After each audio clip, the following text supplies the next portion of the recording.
Hello everyone, and welcome to another episode of 20 Sides of Failure Plays Curse of Strahd. I am just a person, I'm a perpin apparently, a person that popped around the corner to wave hello. And here are my players. Starting in the top left corner we have our paladin. Hello, I'm Nura Nightingale, and I will be doing Aurora Rose, who is definitely not internally traumatized about one of the places we're going. Of course not. And then we have our multi-class of Barbarian Cleric.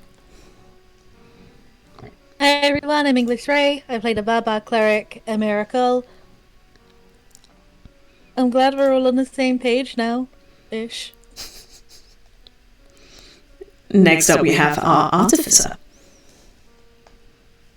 Hello there, I'm Dusky B. I'm playing Jack with his left-hand Mechanical Man King. We might be going to commit treason. Might. And on that way to commit treason, we have our Druid. Hello everybody, it is your friendly neighborhood Ness here, and I play the Furbolg Druid, Sonder Elwood, who is kind of shitting himself a little bit. He does not want to go back to that coffin shop, and he does not want to talk to that stupid man. So he's kind of just stuck and hoping that nobody fucking dies this time. And then, next to them, hoping that they don't die, we have our Rogue.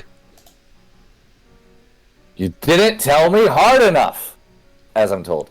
Hi everyone, I'm Sorrow, playing Azazel the Rogue, who apparently isn't hard enough to tell people the truth. And then finally, we have our Sorcerer. Hi guys, I'm Mythical, and I play Saya Sombra. Last week, she kind of took one step forward to emotional recovery, but remember guys, that was one step. When you roll the dice, sometimes you have to go back 2 steps, 5 steps. It's Hazel's fault. Sorry that slipped out. Totally. All Azazel's fault. That's where it all comes from. But last week, we had a slight bonding moment between our party members. They spent the time dancing in the tavern, drinking, eating, getting to know each other a little better, and an apology was had between certain party members. But they've made the decision.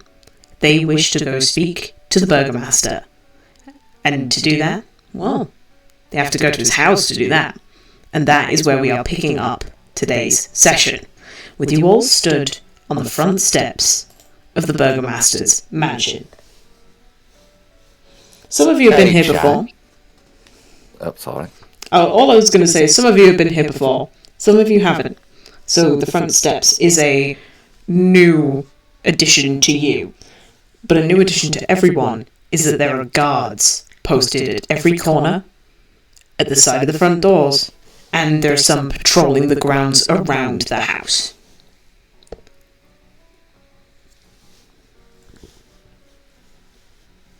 Jack. This is it? Mr. Sam, don't allow me to tell you something privately. No. Leader, fearless leader, go ahead and take control.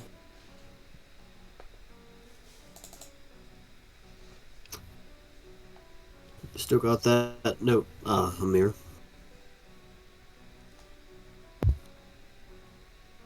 I thought I gave it to you.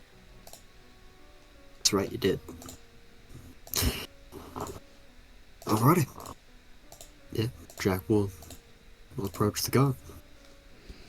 As soon as you step into the, I guess the best way of calling it is the courtyard, that area of driveway before the front steps, someone does come up to you and halt your progress, holding a rather aggressive hand out in front of them. Just goes, only people with official business can be here. Do you have a permit? Yes, we do. Jack will produce the permit that is signed and sealed by the Watcher. Admittedly, his demeanour softens as soon as he sees the seal, but he still opens it to read it. After reading the contents, he nods. If you would follow me, I shall lead you inside. Will do. And he does as he says. He leads you past multiple guards going up to the front door. And as you go into that little foyer area at the bottom of the main staircase, you can immediately see that a lot of the furnishings have changed. Where there were once family portraits, they've all been taken down, leaving the wall bare. But you can still see on the wallpaper the smudging marks of where portraits used to hang. The guard wastes no time and immediately heads up the stairway to the second floor. I'd say that the more observant of you, so Sonda, Amira, at the end of the hallway is an open door that leads to what you're assuming is a kitchen. And you can see multiple guards stood in there as well. You're getting the impression that this house is well guarded, at the very least. On lockdown.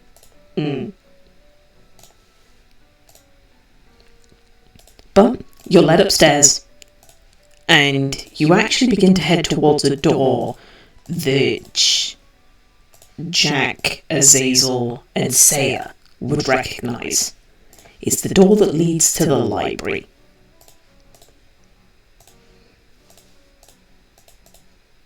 The guard goes up to the door, pulls out a set of keys, and begins to unlock the door.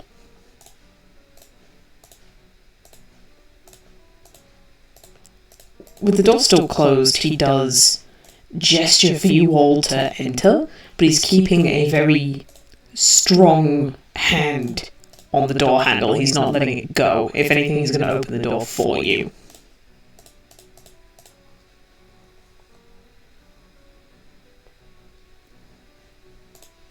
I really don't like the look of all this shit. This is... ugh.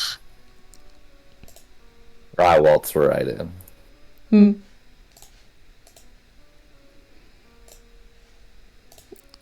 Sandra will wait for everybody to go first before he brings up the rear.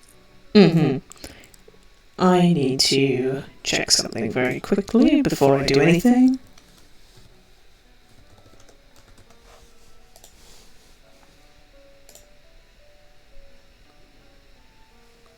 Okay. Gonna make a very quick roll. Please give me these.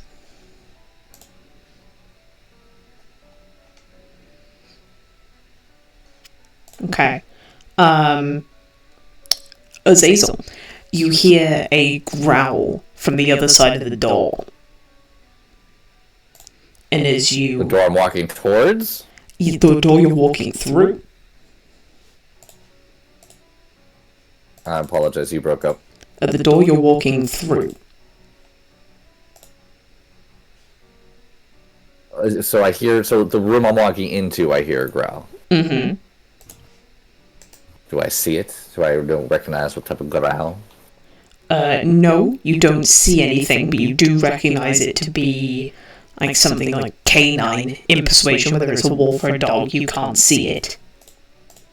General direction? On the side of the Do I need a door. roll? Okay. Am I like... This is the door he wants me to walk through? Mm-hmm. Am I coming... Is it perfectly safe walking through this door, sir? It will be. And you see in his other hand, he's holding the equivalency of like a truncheon or a club. Do you go first? Kind of rolls his eyes, but he does. He opens the door, and a giant, like, mastiff-like dog with a Rottweiler's colouring lunges at the front door. It's very quickly beaten back with the truncheon, so it doesn't actually harm anyone. That poor fucking dog. Oh my god. Okay. But you do hear a call from the other side of the door, so at least there's someone there giving it commands as it slinks away. Well, you know what they say, doesn't work, beat it. I am a staunch believer in spoiling a child and sparing the rod. Well, then after you. Okay, sure, go in. Well, now the guard has opened the door enough for you to come through, but has just positioned himself in a way where he's nowhere near the dogs anymore. That's fine. And you're let in, and I'll describe the library again for people that have never been in. But for the people that have been in, there are slight changes to the furniture and the way that it's been retrofitted is probably the best way of putting it.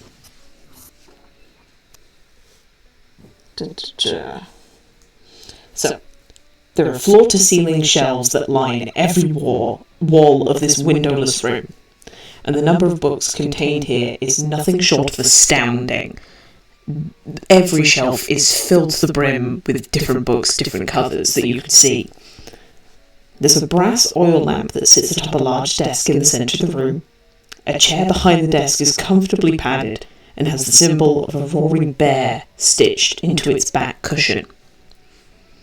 There's also been a chaise lounge, so like a lounging sofa, that has been brought into this room, stuffed essentially against the back wall. And it's on this sofa that Lady Vallakoviches, the Baroness, is reclining, where her husband, the Baron, is sat at the desk.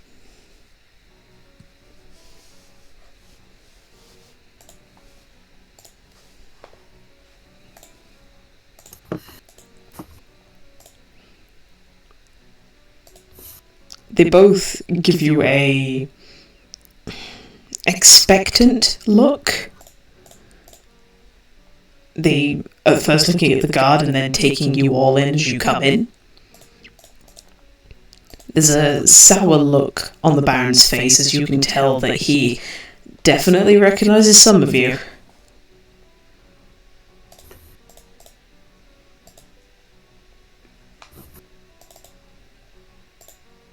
Pleasure seeing you again. I know we left off on pretty unfavorable terms.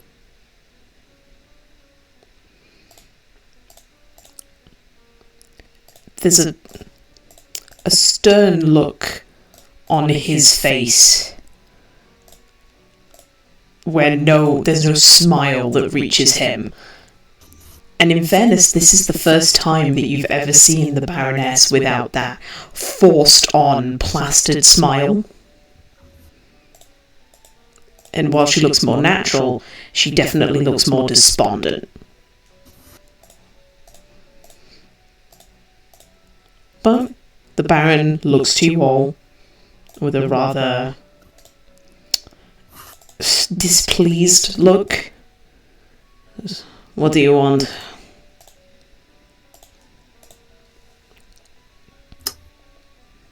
Is the guard still in the room with us? He is, yeah. We came here to talk about potentially borrowing or purchasing your wife's wedding dress, if that's alright by you. But we can get into more semantics later, if that's alright. I know. Bro, curious on why we're back in the city.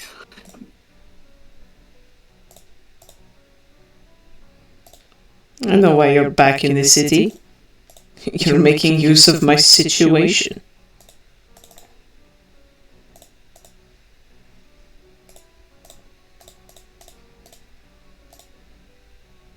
Just gonna look at the guard. I hate to be rude. Could you get us some water? It might be a long conversation. Persuasion check for me, Jack. Hell yes. I'm terrible at this. I don't understand why you don't make characters with good charisma when you're usually the one talking. Maxwell. It's called the character he's not playing right now. Perfect. Oh my fucking god.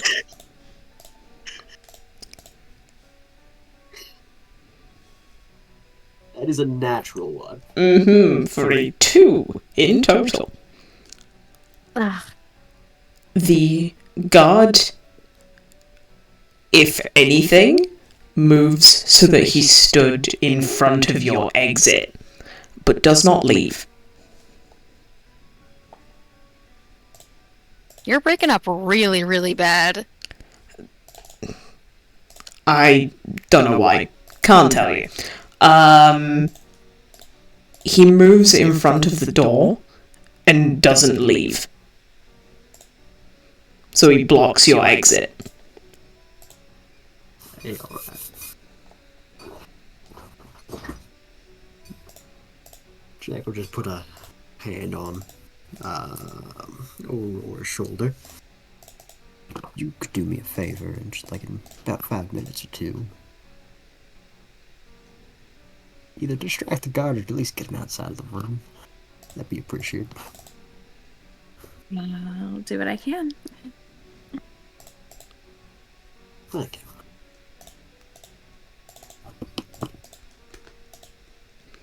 Admittedly, at the mentioning of the Baroness, she does perk up a little bit, and asking if you can either borrow or buy her wedding dress does actually put at least a bit of a colour in her face. She does turn round to look at you all and go, "Well, I'm not using my wedding dress, and, well, in all honesty to you, it's just sat on a mannequin in my dressing room. I'd be more than happy for you to have it. Pass on something good and something of me to the outside world." That would be amazing. Jack's just gonna try to stall him for time now for Aurora to be able to get the guard out. He's just gonna kind of try to sit down next to the Baroness, just try to talk about the dress, get its history, possibly talk about what the design of it looks like, because I know we're not in the dressing room right now. Oh my god, Saya knows that wedding dress because she was in that room. Is the dog still in the room? Yes, it is under the library desk at the moment. There's 2 of them.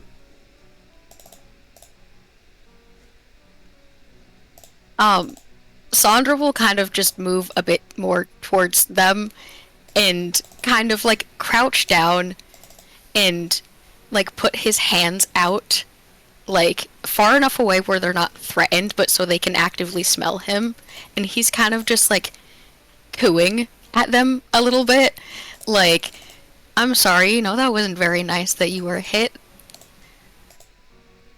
Just trying to ease his own nerves a little bit, and he just saw somebody like hit a dog, so he's like, "These poor things, oh my god." Aurora's gonna join Sonder for a minute, like looking at the pups before kind of using that as her way to go over to the guard. Just, is there a way I could go to the kitchen and get them a treat? And maybe a drink? I am a little thirsty. Please? Persuasion check with disadvantage. Oof. You're already in suspicious circumstances. 12. I'm gonna burn a flash of genius as well to add 5 to that. To say a treat for the dogs would actually be fantastic. They're looking a little peckish and, well, I said probably because of that. Mm. Sonder will also pipe up like, they did one of them at least earlier. He kind of just motions towards the guard. I think a treat will at least perk him up a little bit. How are the noses, Sonder? Can you say that again? Sorry. How are their noses? Are they dry? That's a great question. DM, are their noses dry? Do they need water? As you're asking these questions, the guard does stick his head out of the door, and he's talking to someone, but you don't know who.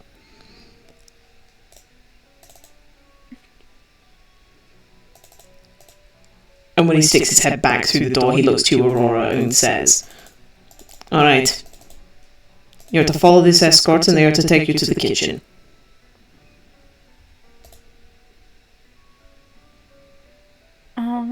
I can't get you to come with me? No, someone needs to be innocent- here in the room.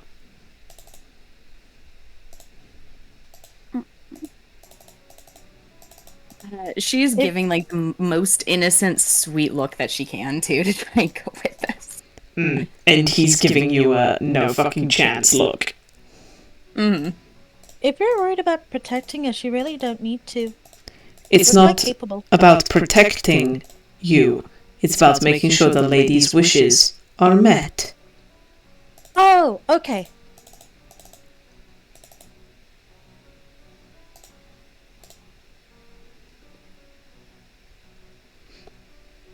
But Aurora, another guard, does appear. And they look to you with an expectant look of, well, you're the one that said you wanted to go to the kitchen. She's gonna give Jack this like somewhat apologetic, like, "I tried. Look." And kind of step out to follow the guard. But while that is happening, the Baroness tells you, Jack, that the wedding dress is actually a family heirloom. It was something that was passed down generation to generation for her mother's side of the family. But knowing that in the state that they're in, that she's probably not going to be able to pass the wedding dress down, she's very happy for you to take it.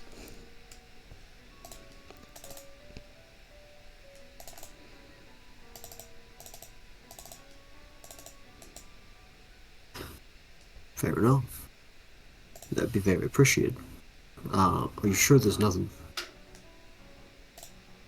coin-wise we can compensate for that? I just don't want to be taking someone's dress without, you know. Oh, no, it is, trust me, it is a happy gift from me to you. I would rather you have it. Something to take with you. Fair enough. I just wish happiness for this girl that is to be married.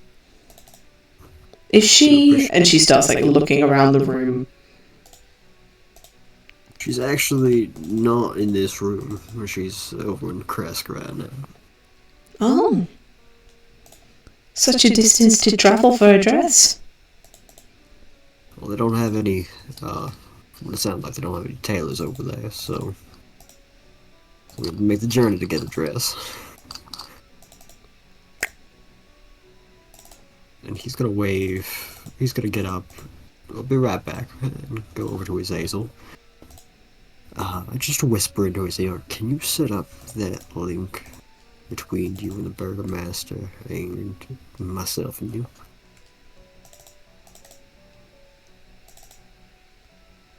If that was to me, that was broken Yes. up and I heard none of it.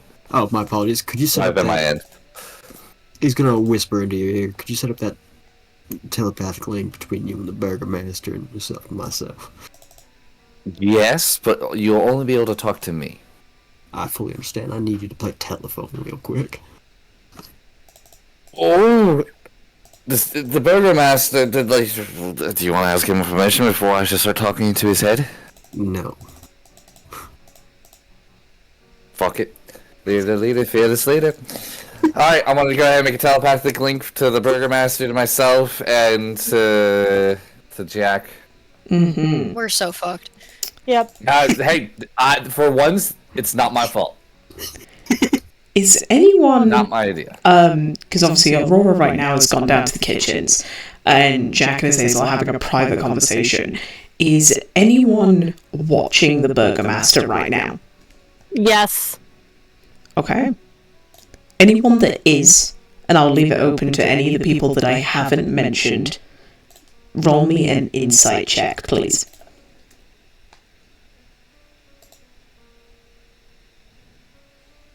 You're cutting out. What was the roll? Yeah. Insight check, please. Got you. I can't roll that, correct? No. Okay. Is that an natural Ooh, 20? It is. Hell yeah! Yay! Okay, so all of you, actually, because you rolled very high. Right now, the Baron is just watching his wife, talking to Jack, talking about her history and about the history of her dress, but the history of her family. And you can see that behind his eyes, there's this look of like melancholy happiness. He's so happy that his wife is being given the chance to be happy and to talk about the things that interest her. And while he's keeping silent and just watching the conversation, you can see this look of sadness in his eyes that because of the things that happened, his wife isn't going to be able to do this either again or for a very long time.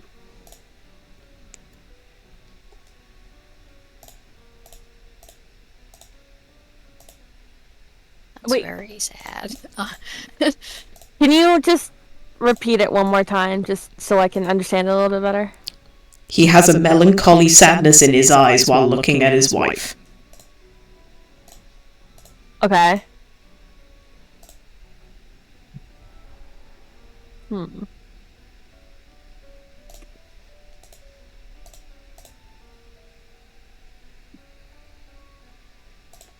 trying to figure out.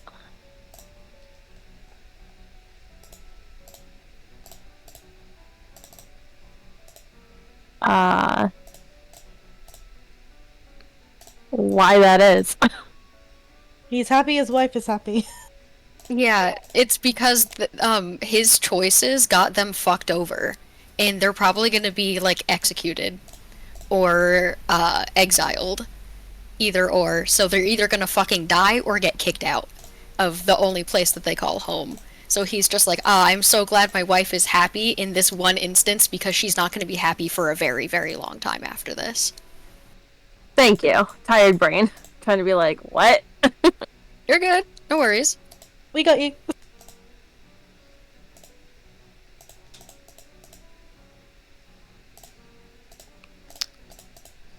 Okay. I'm just trying to think timeline-wise what would be next. Because Aurora, to be fair, Aurora's just out of commission because there's nothing to say there other than you get taken downstairs to the kitchen and you are handed a dish of water and a strip of jerky, and then you are escorted back upstairs. Yeah. Like, it's a very controlled, you will do as I say kind of thing.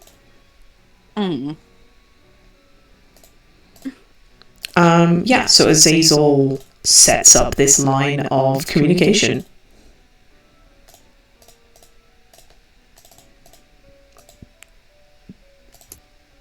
Alright, well. This is your fault things go bad. Say telepathically to you. Talk back. Still gonna be. This is all just gonna be telepathic. Yeah, let's just play. Yeah, we're just all staring at each other. Jack's gonna like pick up a book to like fake read as of right now, or just try to pick up a light conversation with the Baroness. I'm staring at you. Just trying to focus on the conversation though with his Hazel. First things first, gonna have to let him know to act natural, act calm, please, as well as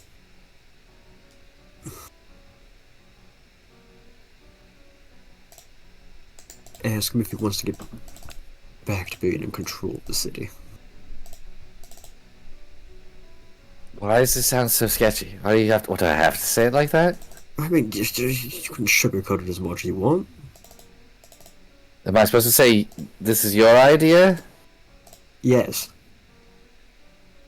Okay, so to confirm, does he want to be back in control of the city? Is what I'm supposed to ask. Yes. And to not freak out whenever a voice starts talking in his head. Maybe.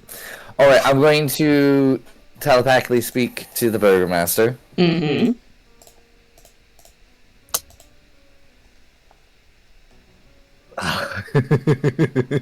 I'm such a fucking horrible person. I had no intention of being like a douche, but then you told me not to, so now it's all I want to do. I didn't say to not be a douche. I said you can sugarcoat it as much as you want. Yeah, but now I don't want to. You told me, like, let him know, like, why you're speaking to his mind, so. Okay. You forgot your anniversary. No, I'm kidding. Why does this have to be a I'm gonna pause after that. I'm sorry. This is actually me, Azazel. I'm speaking to your mind because I wanted this to be private in case there are prying ears. Are you comfortable with this? If you're not, I'm probably still gonna talk, but I'm gonna be nice and ask. I'm just going to roll a... The first one. Well, it's more the thing of, can he keep a straight face as you're talking in his head? Oh no. Oh, he does not keep a straight face. So we will then roll perception for the guard. Okay. Oh fuck, we're dead. We're Richard. So there's a definite jump from the Baron. He was not. He fully forgot that. Or he's there what the fuck, and he's fully looking around, and the guard is there looking at him with a more analytical lens now, as he's seen this rather bizarre behavior. Did you hear that too? I swore I heard something. Amira, you don't know what's going on. No, it's more because the Baron did a weird thing. Yeah, but you also don't know what's going on. If anything, you would be there oh, the Baron heard something, huh? Can I see the bear where I'm at? Yeah. Oh yeah, it's a very small room. You can see where the Baron is. Stop looking around. Don't do that. Be cool. Be cool. Be cool. Mm. Just think what you want to say, and it'll magically happen. It's not like sex where you have to figure it out. This is very, very straightforward. Yes, let's compare this invasion of privacy to sex. That's totally how that works. That's also invasion of privacy. Tell me it's not. I mean, depends what kind of invasion you're trying to do. Exactly. He does settle back at his desk and makes a bit of a show of shooing Sonder away from the Mastiffs. But takes that opportunity to, while his head is below the desk, to reply. And you hear in your mind Azazel.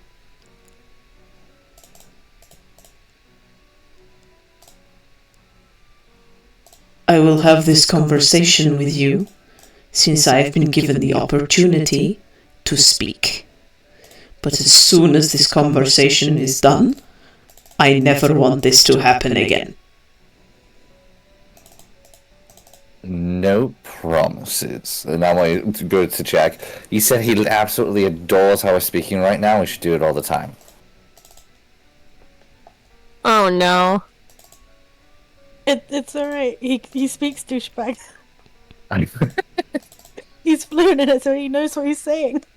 Takes one to know one. Alright.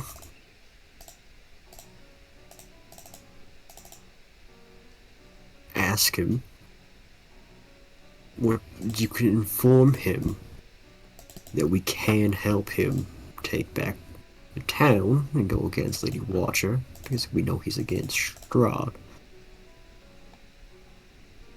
But there has to be some ground rules whenever he's back in power. Alright. Out of game. Did I say it was Azazel talking, or is this just a voice in his head right now? I don't think I said my name, did I? You didn't say your name, but Okay. I'm home ruling it. I'm home ruling it that the voice that you project in his head is your voice. Like, you can't change that it's yours. Done. So That makes sense. he knows it's your voice, so he's kind of like putting two and two together. Okay, yeah. Another question, he's a changeling. He can change his voice. So right now, that's valid, but I didn't specify. But also, that'd be DM's rolling. They just said that DM's rolling. They essentially, it's kind of like what's is it whisper or sending that you know who it's from? Like that's basically color ID, basically. Is that how you're rolling it, no matter what voice or form I'm taking? No, because right now you are Azazel. So what he's hearing is Azazel's voice. If you were to do it again using one of your disguises or one of your masks, then it would come out as the voice of the mask. But right now, because you're Azazel, it's coming out as Azazel. Cool. All right. That's good to know for future. Thank you. Okay. So, sucks not having power, doesn't it? What if you could get that back? What would your thoughts be on that?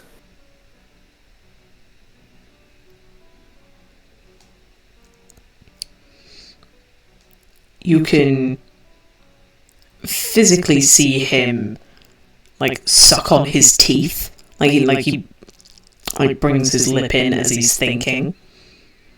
I'll say for the sake of time that this is happening and coinciding at the same time that Aurora comes back from the kitchen. So Aurora, you come back and you see Sonda backing away from the desk, Amira looking around trying to figure out what the Baron heard and she didn't. Jack, for some reason, is reading a book while the Baroness is chatting away about the wedding dress. And then the Baron looks like he's sucking on a hard pastel sweet.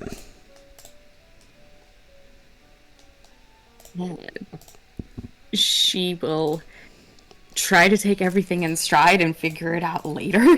For the meantime, she's going to try to go with, I'm trying to give puppies treats. Yeah. And in fairness, the dogs notice the bowl and they do come up to you. But they seem to wait for something, and it isn't until the Baron kind of snaps out of his reverie that he gives a command word, and it's then that the dogs eat and drink. Okay. Yeah, she'll stay on the floor for now, just petting the puppies while they eat and drink. But Hey, DM. Yes. I do have one ability question. I'm curious on how you rule it. Okay. So I can, for the psychic whisper here, I'll throw this in the chat right now just so you're able to read it as well. I can choose up to number of creatures up to my proficiency bonus, which is 3. and then it goes for I think I need a roll, which I haven't done yet for number round to your numbers rolled. Yeah, so I need to roll that, which is a D8 now. Because I only chose 2, my question is A, can I add a third whenever I want after that? And B, if so, would it just take on the remaining time that I started with the first one? As far as I'm aware, because of the wording of it, it's kind of like spells like bless, where you need to choose when you cast it, and because you didn't, it's just an unused use. 10-4. Okay, I would have given it to somebody else, but I didn't realize that aspect. But fair enough. Good to know for future. All right then. So, as you're talking in the Baron's head, he does reply. Says, it would be preferable to be put back in some position of power, but for me, it would be more of a security measure for my family. I do not want to see them harmed. First, you are a gentleman, and I respect that, and you're a husband, and you put in that first, so good on you. Second, can you drop the facade? You're talking to me.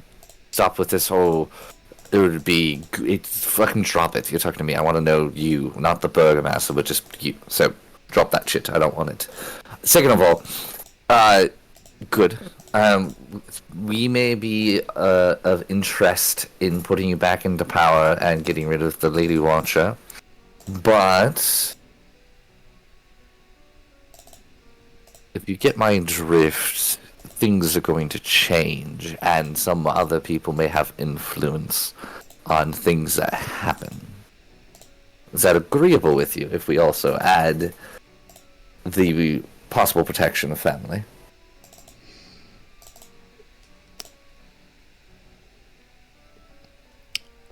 You can see him, like, visibly bristle, and I will say that all of you can see that. That isn't just a, what's it called? A perceptive thing. Like, everyone sees him, like, kind of shake his head out of his neck and move about in his chair. Yes. And all you hear in your mind, Azazel, is a very, very dark, the best way of describing it is that kind of anger that's quiet. Mm-hmm. And you just hear it like a pin drop in the back of your head. Are you blackmailing me? Absolutely not.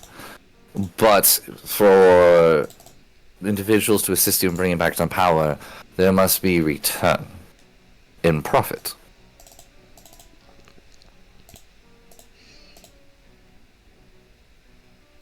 I have no interest in ruling the sound by any god in the sky or below.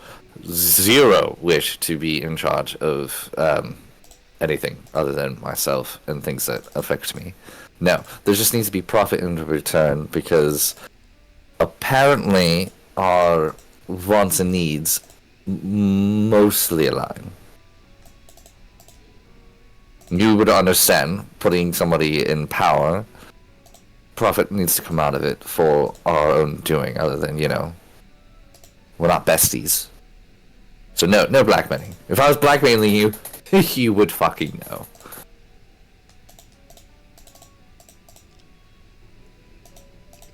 I go back to Jack. He's totally in it. We're just taking a minute to think about it. How's the book? Terrible. It's about history of the burgomaster's family as well as the dress. I don't know why they have a manual of the dress. Well, I honestly, I thought you were reading it upside down, but I realized it's just the style of writing they use, so that looks horrible. I'm gonna go back to the burgomaster. Thoughts?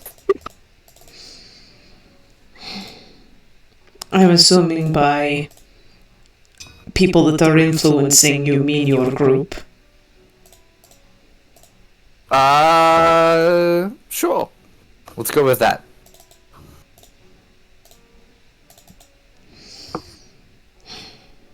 Some of the group, let's say, have more brains than others, and they're just kind of tagging along because it's like a growth. Other people, make sure. And Such you, an asshole. and you even in your head, as Azel hear that, like, Hey, you know me. I am brutally honest. That is the beauty of your words, because I don't know you.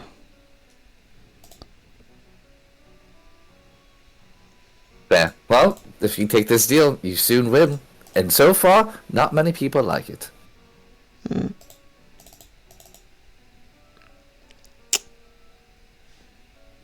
If you can guarantee safety for my wife and my son, then I will do what I can. I want to interrupt you right there because that's impossible to do. No one can guarantee anything in this world. So no, I cannot guarantee you that. I can assist in hoping to prevent that to a lesser possibility, but I cannot guarantee. I'm going to go back to Jack. He wants us to guarantee protection for his family. I told him that's impossible, but we would do things to assist in preventing that from happening. Correct? Easy enough. Is he not even curious about what the ground rules are? So far, no. Well, let's say I gave some of my own first, and that will pave the way for yours. What were your ground rules? Well, he thought I was blackmailing him. It was just like, gosh, if I was blackmailing the people, you would know. But basically saying, so let me finish. Let me finish. Calm down. Stop interrupting my head. No, I said basically we will have influence on certain things. What you want. You want influence on how things are going to be done for profit, correct? We need profit, which is influence and power. I wouldn't have phrased it like that, but somewhat. Is it wrong? It's very brutally honest. I'm trying to be really. It's something a lot worse than what we're going for. Well, I'm trying to be harder with my words. What? No, apparently I'm not hard enough. Anyway, I'm gonna go back to the. So healing those, like, do you understand? And is that agreeable? I can. I, as the DM, have forgotten the word. There was a word that I wanted to use and I've forgotten it. How dare. How dare. I can, concede. That was it. I can concede the fact that in the world that we live in, concepts like safety are difficult. Mm-hmm. And with that Good. being the case, on the proviso that I hear your terms, you have a temporary agreement. Temporary. What's temporary? As in, I have right, after I hear your terms, to make counter-offer. Oh, yeah, no. Yeah, absolutely. You'd be an absolute moron if you didn't. Wait a moment. Go back to Jack. So he wants to hear now the rest of the ground rules because apparently he got wise. We have a temporary agreement. He's going to be a bitch, I tell you right now. I can only feel sympathy for that. First ground rules. Mm-hmm. No more fucking festivals. No more fucking festivals? That sounds amazing. I didn't know he had those. Oh my, Azazel, please. Yeah, alright, hold on. I'm gonna go back. No, Stop. stop. Nope, too late. I'm literally about to. So, no more fucking festivals. And also no more of your normal festivals. I didn't know you had fucking festivals. But no more of those or your normal festivals. That's rule number 1.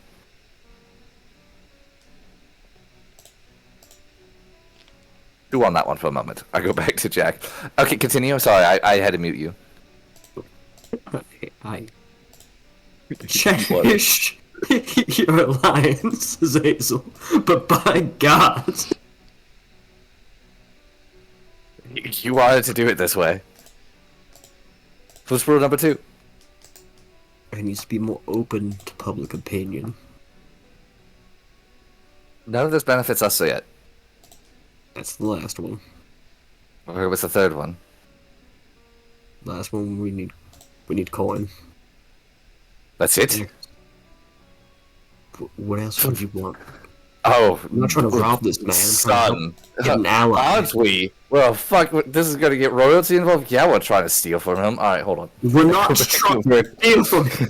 I say so. Alright, number 2, you need to be more open to public opinion. So you can't just be a fucking ruler and tell people what they're going to do. So public opinion must be open, so voting and things of that nature. Also number 1 and number 2. Third one's gonna be the hardest to swallow and the easiest.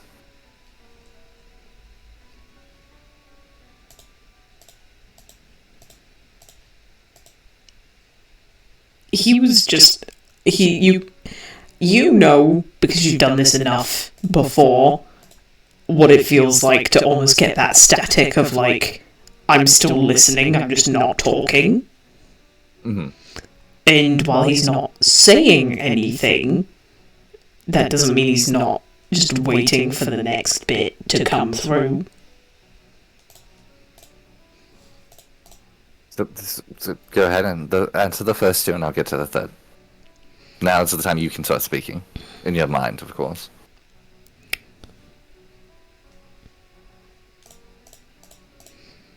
I'm willing to be more open. It will be a learning curve, but I am willing to try. Okay, wait one. I go back to Jack. He says he's willing to try. I don't believe him. I think he's going to try for like a week and be like, this is too hard. Do you want to make this like an unnegotiable?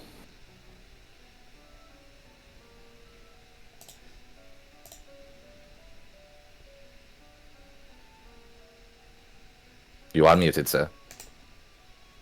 Yes, I am. I'm talking to myself right now. I unmuted you, Jack. I unmuted you. I appreciate it. The main non-negotiable is no imprisoning people or exiling people. No. Executing people. All 3 of those are perfectly fine, depending on what the crime is. For stating their opinion. Okay. So you want freedom of speech? Yeah. That's it. So you can have festivals, and you can still execute, band, and all of that, as long as people can talk. No festivals, because he's been forcing festivals on people. No on festivals of any kind, because that also sounds a little bit extreme. You sound like a dictator now, and you want people to be able to speak what they think. No forced festivals, alright? Okay, wait one. Okay, so counter thing to what you said, because trying doesn't work. No forced festivals. You can throw festivals, but it's up to anyone to be able to attend or not, or to contribute. And people have the right to speak of their mind.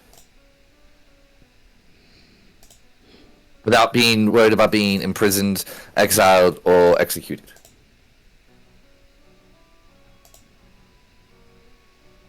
Unless I'll add to it. Unless it is a call to violence, then then different things. But if it's just speech, no.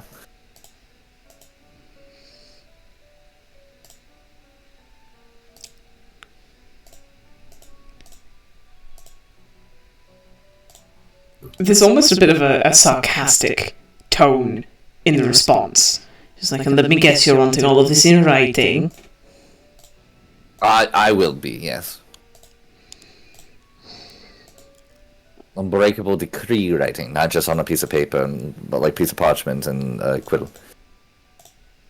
And then he looks around the room. Not right now. And says to you in your head, and it's a tone that you've heard before, where he's like feeling quite smug about himself. Says, you should probably say something out loud before you get thrown out. Get thrown out of what? Me from you? And he doesn't say anything, but you can hear behind you, Azazel, someone clearing their throat, and the guard that has been there the entire time, just watching everyone be silent and looking around the room and not actually talking to each other.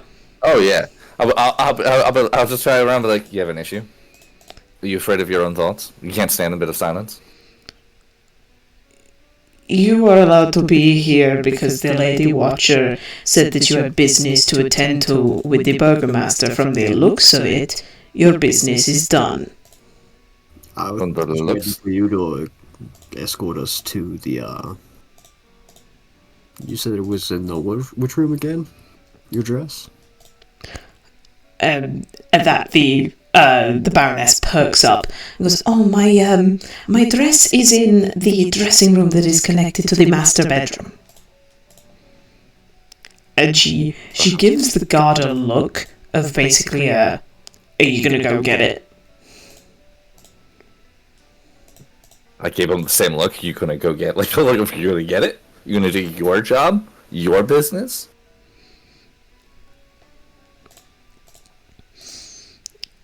And he's looking in between the Baroness, Azazel, others that are turning around to like give him a look. Yeah. And he goes, "Well, if that is the last thing that is needed, then all of you can come with me and we can collect the dress." I don't like your tone. You don't have to. Would it? Sorry, I'm kind of like the same size as the bride-to-be. Could I try it on? And then, I'm sorry, you just look so upset. Would it be okay if I could try it on and show you? That sounds lovely. I think that's a very necessary thing to do. I believe the business has not been conducted. So bold of you to assume, God. Mir, that's very, very kind of you. Just Sandra will kind of perk up with a very nice, fond smile on his face, like a good job kind of look. Since the dress is the really only thing that's making her happy, I think that's a very, very good idea. DM, in my mind, I want to speak to the burgomaster. Is this god typically a problem for you? Like, is he on your side or is he against you? All of the guards are against me. Good to know. Okay. I think that is. I say kind of that. I think a miracle. I think you absolutely should try it on because otherwise, if it doesn't fit, then what's the point of being here at all? So I say try it on. If you want a very young lady to be changing in front of many prying eyes because that's your that's what your goal is here, which but that's fine. I recommend you give them a little bit of privacy. If you want, another guard can come in here and we wait with them, or you take them to a private dressing room, but to be honest, your call, I guess. The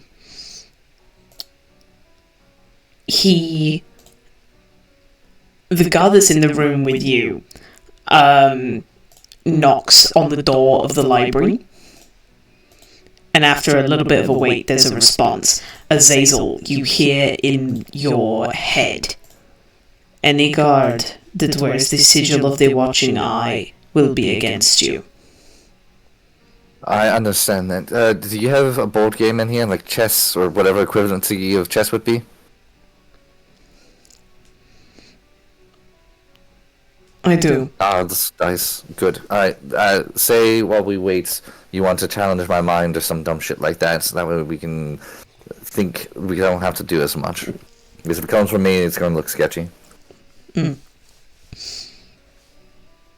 And the knock on the other side of the door is reciprocated by another guard that was essentially standing there waiting. You got the impression, Aurora, that after you went to go get food from the kitchen, the other guard waited, expecting something like this to happen again. But you can hear, because it's not a private conversation, the guard that's been with you the entire time relaying what the goal is to the other guard. And there's just a little bit of a back and forth between them of how that's going to work, what they're going to do. And it's eventually decided upon that the guard that's with you is going to stay with you. And then the one that's standing outside the door is going to lead the Baroness, Amira, and anyone else that wishes to go with them to the master bedroom. Amira, Saya, and Aurora, I think the three of you, I mean, us guys really have no idea what we're talking about when it comes to fitting things. I think the three of you would probably be the best choices to go and ascertain if it's going to be a good fit. Well, I do have an eye for the finer clothes in life, so I'd be happy to go. That she does, both outer and inner. I'm sorry, I said it out loud. Oops. Saya will just nod as like she's been like, yes, I will do what you want me to.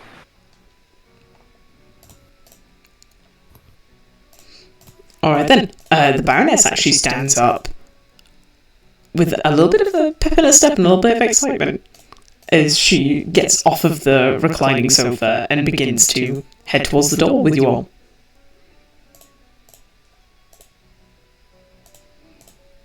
Meanwhile, you can hear the rattling of game board pieces as the Baron makes a big show of saying, well, if we are to wait for the women, might as well pass the time.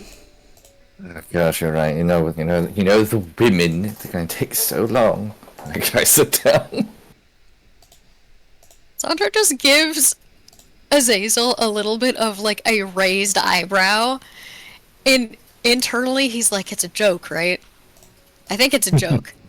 I think this is a joke.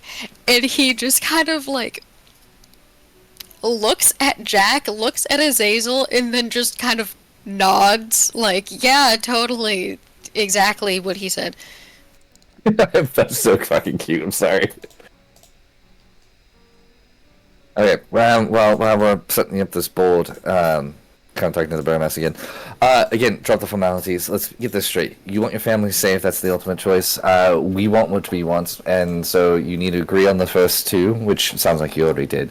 The third thing is we're going to need resources, and those resources are ultimately going to help you in your case and what you're going to be doing.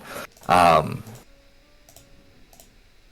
resources, I mean to make sure we don't need to keep coming to you for them. I want it written in that it doesn't need to be me, but somebody has the royal decree that we may use royal resources when needed. I'm going to go back to Jack. I just basically told him he needs to make one of us royalty so we can use the royal resources whenever we need it.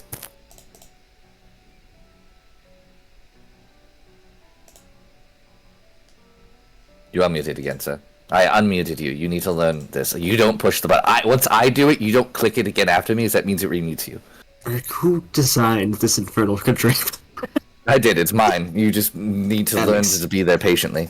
That makes sense. Alright. Is that agreeable to you? I guess so. That way we don't have to keep coming to him for things. We can do it on a... Wasn't expecting to... I was expecting more of just like a one-time payment type thing. Fuck no. Why would you do that? See, big picture. Big picture. Go back to him. Is that agreeable? There isn't a way I'm not for me gonna- to give you Oh. just access to them because there isn't a treasury. It's just a vault in my house.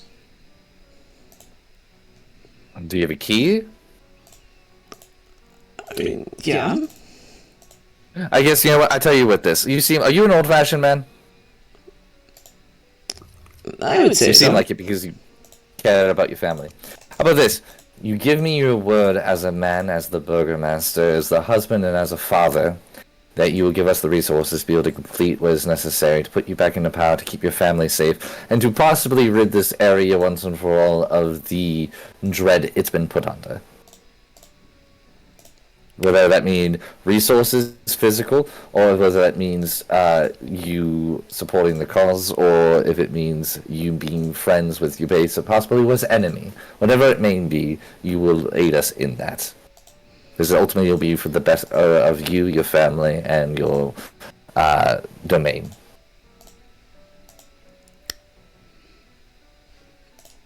I will agree to your terms on one condition. That is. As the man that is putting forward the resources for your enterprise, I have a say on what it is spent on. You cannot come to me saying, "Oh, I want 100 gold," and not tell me what it's for. Fair. Wait one.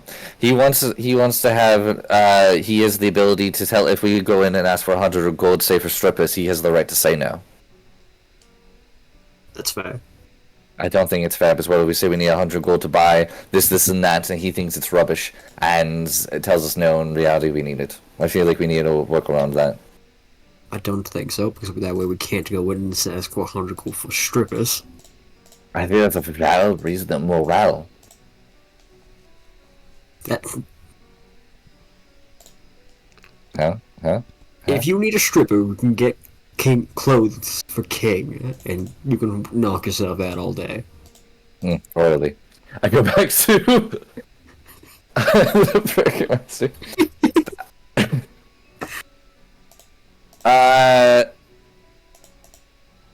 I don't like it, but apparently it seems somewhat agreeable. So now we're going to go on to other pressing matters. I'm going to look at it and be like, please, you don't want to move there. Like, out loud. I'm like, you don't want to move there because if you do that, I'm going to do this, I'm going to do this, and then you're going to get knocked off and you're going to lose. You need to do this. And kind of go out loud, and I'm going to go back into the inner monologue. Alright, so every god he has against you, is there anyone that's with you? That's, like, momentarily some sort of a soldier or, fighter of some sort. Unfortunately not. My head of security had to flee, as otherwise he would have been killed. I don't know where he is or where he has gone. You have zero idea? You don't know if he went to his family, summer home? He doesn't have family. He lived in our house because he had nowhere else. Do you think he would desert you, or do you think he would stay locally in hopes that something would change? I would like to believe that he is somewhere within rumor distance. What's his name? Isaac Strasny. I sent it back. Wait, is that the dude that had the fuck up room? Yes. No. Do you have anybody else? Anybody by him? There will be members of the old guard around the town, but their uniform and weapons will have been taken away from them. Also, fourth term. He can't come back. Am I allowed to know why?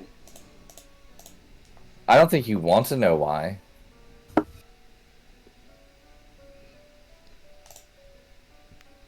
And even out of game, Sandra, you see him pick up a piece and then hover midair. Because I will flip a coin later. But for now, your condition is that he cannot return to the town or to his old post. Yeah, he can't be any part of the guard. Like, he's exiled from any government work. Royal work. God, that's not the right term that I said earlier. Alright, he is not as you call it, part of the payroll. I go back to check. He wanted to bring Strahd back, and I told him, fuck no. Yeah, no, we can't work with him. Yeah, okay, cool. I go back to him. Okay, so some old god, is there say like a code word or something that only like you would know that I could tell them to rally them? If you say something about a bear, they would recognize the meaning of that. Anything, Bower Bear. Well, it's, obviously make it obvious, but the bear is rising from its slumber. Like, I don't know. Okay. Code word's going to be something about a bear to try to rally the old god. Is there any other things you want me to ask him? I'm kind of rolling with it right now. I'm on a pretty good roll. Was he alright with being against... Is he alright? I would assume he's alright with being against Strahd. I haven't asked that yet. I thought that was assumed. I'll go back to him. You're okay with being against Strahd, right? You're not with him like goody-goody, right? You guys aren't like touching tips or anything. He doesn't even dignify that with a response, but he does look up from the game and give you a crooked eyebrow of like, seriously? That look he gave me is a no.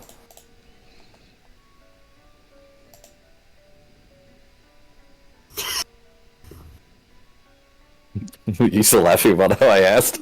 Yes. Why? Leave it to Asher to bring up touching tips in the middle of a fucking game. Middle of a conversation. What? It's fucking Azazel, man. Knew you were fucking gay. I just watched too much TikTok. Alright, I've been back. Okay. Do you have any safe place that the gods don't know about in your castle? Or anywhere? They wouldn't be able to come here. There's too much security and there's not a secret entrance way in. It's not? You don't have a secret way out? Unfortunately not. We weren't planning to ever be ousted from our house. Valid, but boys' night out, you gotta find a way to get away from the missus, but fair enough. You should add that in there. Be a really smart move. Okay. Is there a place outside of the castle that people don't know about? Like a family home or a place that you and your family could hide out at?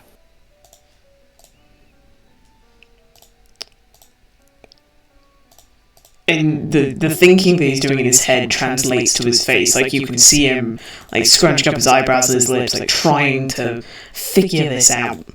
Yes. I'm gonna say out loud, Jack, you don't know how to read. Why are you looking at that book? What do you... Raises an eyebrow. What? Jack knows how to read? Just kind of looking at Azazel like he's lost his fucking marbles. Oh, I'm sorry, I thought you were illiterate. Tell me about it. I'm just trying to keep the outward appearance that we're still doing stuff. And I'm gonna go back into my mind, continue building my Focus on your game of chess, why don't you? Mm. Saunders petting dogs. I'm reading a book. You guys are playing chess. I was actually told not to pet the dogs. I've just been staring at them because I want to pet them, but I've been told no, and I respect that. But they look like they need scratches behind their ears. They're a bit sad. Gentlemen, take note, as Mum was told no. You didn't say it like that! Sorry. I'm sorry. Back to the telepathic. So, any places, here, a list of things. A list of places that you could go to that you think would be safe, the number of gods you have in the castle right now performing security duties, the number of them, what your everyday routine is for you and your family, and how many gods that are good, like will rally against you, do you think are out there? So, to answer your questions in an order. I don't know how many guards the lady has hired, but I always kept a small group of about 20. Small. Whether that is how many will be willing to join is a different question. Okay. In terms of secret places, the only one I can think about is the church. It's not necessarily secret, but my wife's brother is the priest, so I would think that he would want to help us. So your brother-in-law is the one running the church? Yes. Right. Okay, cool. How well armored and weaponized are the guards here, would you say, that you've seen? Everyone that I've seen have been as well armored as the man behind you. Alright, and do you have friends in elsewhere kingdoms of lands that'd be willing to back you up? There is the, if I could send a messenger, then I could potentially get backing from the other burgomasters. But it would need a message being sent. Alright, how many days would it take to get there for the messenger? And how many kingdoms with approximately how many men do you think they have? Well, the two neighboring villages is all we have. Since Vallaki is the largest town, we technically have the biggest force. I have no idea how many guards Barovia has. And since they have a new burgomaster, I don't even know if he's mobilized a task force yet. But you know them personally, like both of the burgomasters, so whether they'd be willing to help you, or this is more like, hey, I'm another burgomaster, help me. It would be admittedly more me asking for the sake of loyalty to a position than being personal friends. Understood. And how long do you think the messages would take to get to them if there was a swift messenger? Oh, if it was a person with a horse, there and back before the end of the day, but that's if they're not encountering anything on the road. Alright. Alright, thank you. Wait one. Alright, so the family really has no place. I'm basically just gonna, for the sake of time, repeat what I heard. Well, we know either burgomaster's not going to be helping us. Why won't they help us? Well, we know Kresk is primarily just trying to defend Kresk, as well as the other burgomaster, the one we're protecting, their sister from. I don't think they have any troops to deploy. Well, one of them we can fix, the other one we can kind of figure out.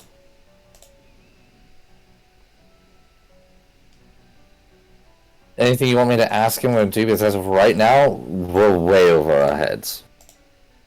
Not yet. No. Ask him if we just take out the Lady Watcher. Would that be enough of a power vacuum to be able to sway the masses? Yeah, you're savage. Back to the Burgomaster. If we kill the Lady Watcher, do you think that would present them, cutting the head off the snake to where we could rally up against, take out who, do you think they would lay down arms? With absolutely no hesitation. He fills your mind with a very adamant yes. If you can cut the head off that snake, any power that this resistance had goes out the window. Okay, so kill the Lady Watcher. Any ideas of where she is? As far as I'm aware, she spends most of her time at her house. Okay. But then, right, I haven't exactly been one with the public. This is more on a personal thing. Is your family okay with living as a lower class for a while if needed? Are you willing to put your family in that situation? Are you willing to put your family in harm's way for a moment of time? If it means that they are safe in the longer run, I'm willing to do anything at this point. Good man. Okay. Back to Jack. Yeah, kill Lady Water. Everyone should be laying down their arms, though I'm a bit concerned if we start fucking with Lady Water that the guards here aren't just going to go and just fuck them up. You are unmuted, by the way. I'm aware of that. I'm thinking of something. We'll figure it out. Well, you need to figure it out now. I doubt the guards are going to let us back in. They might let me back in because, honestly, I wanted to join the Lady Watcher to begin with, and I'm pretty sure most of them know that because I went. Never mind. You went? I went back one more time. Just me. Little old me. Don't worry about it. I didn't sell anybody out too much. Fair enough. Honestly, I think we have our way in because of what I did. Well, what we can do then... Well, this makes it difficult because we can easily get an element of surprise by just going to Lady Watcher's house. Mm-hmm. I mean, she has the hots for me a little bit, so... The hard part would be them getting a message out here. As long as we can do it quick, fast. It is what it is. I mean, we could... I don't know, we could forge one ahead of time and just plant it. Forge what? Forge what? Forge a message. So we forge a message that the Lady Watchers died, we put it here, and then when it actually gets here, like a real one, it works out.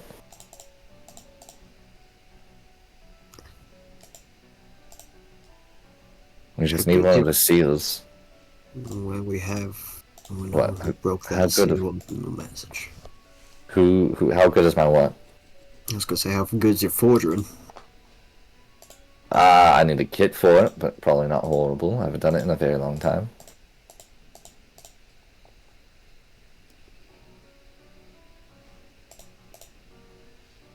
The only other option I could think of is we split off into two groups, which that's not an ideal situation. Not really.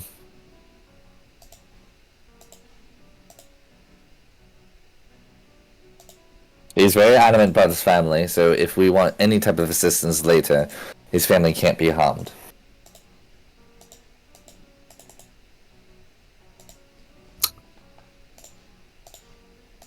We deal with Lady Watcher. And just hope for the best that his family doesn't get killed? That doesn't seem very good. I could say we should message them at some point, tell them to barricade themselves in a room because there's no back door to this place in case something happens. And we also could rally the guards. And then we act as fast as we can, take out Lady Watcher, and get back here.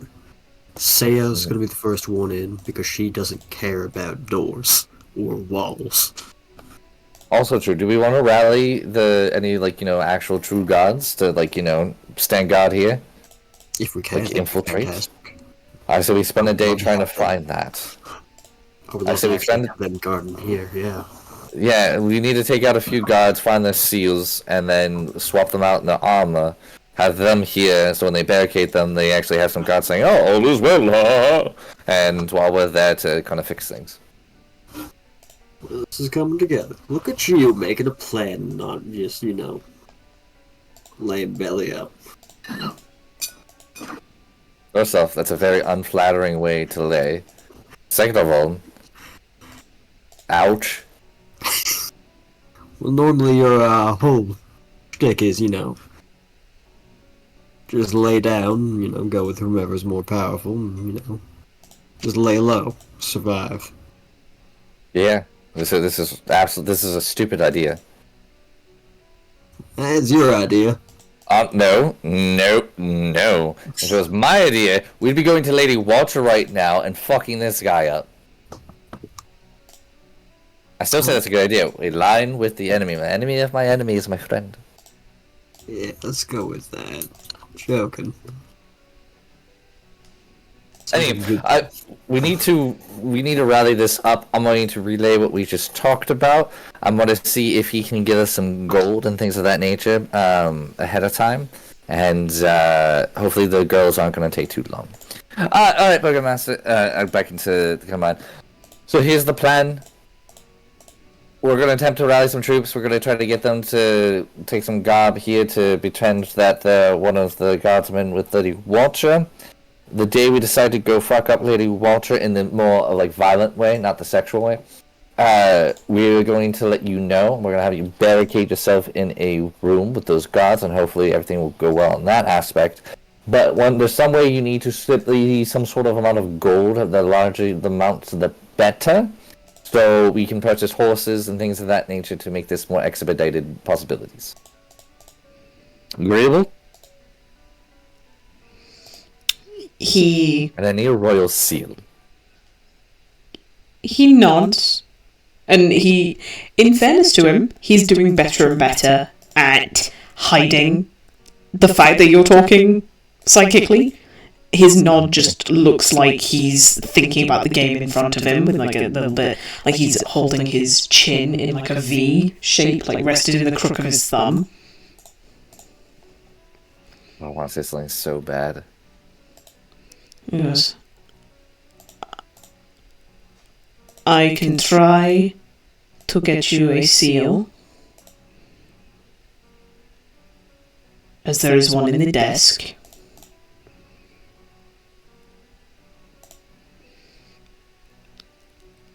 In terms of gold, I have a plan. Would you like to make me aware of this plan? Well, I'm going to just insist that we pay for the wedding dress. Alright, that's fine. How much is the wedding dress worth? Oh, my wife's? Mm-hmm. Because it's second-hand. I'm not a clothier, but I will pay you. What have you paid for? Have you paid for another wedding dress? Or are you coming to my wife and that is the first one? We were going to buy another one. I mean, we're like around 600 gold is kind of what we're going for. I do not have access on hand to 600 gold. How much do you have access to? Alright, Jack's really greedy. Lie and say that you paid 200 gold for the dress, and I will reimburse you. Okay, we pay 200 gold for the dress, you're gonna reimburse me. Okay, we can do that. Alright. Back to Jack. Jack, you're a greedy bastard, but I got 200 gold for him. What? What? What it is, but we're gonna get 200 gold. We're gonna say that we paid 200 for the dress. He's gonna reimburse us 200, and he's good with the plan. And we're gonna execute that immediately. Sound good? Fair enough. Righty. I'm gonna make a scene right now, and I'm gonna go figure out if the girls are ready. Alrighty. Alright. I go telepathic to the burgomaster. Great. I'm going to make a scene right now, saying like whether the girl's taking so long. What do you want me to do to beside? Are you putting the seal in the gold? I will hand you the gold in a coin purse, and I will hide the seal in the coin purse. Understood. Alright, very good. Here we go. Oh, you beat me. How the I don't know. I swear you're cheating, but that would be absolutely rude to say that you were cheating against me. But honestly, the women are taking far too long. There doesn't take this much time to put on a simple dress. So I'm going to interrupt them, if that's A-okay by you, because, 200 gold is a very hefty price that we're paid for, and I'd like my time. I don't really know how we're going to do that, but that is nothing but the best. So, shall we? In that case then, if you are going to be down 200 gold, I will prepare a small coin purse for you, so that you don't have to haggle with some seamstress. Oh, you're much too kind, Burgomaster. See, this is a good leader right here. I tell you what. This one's got a good head on his shoulders.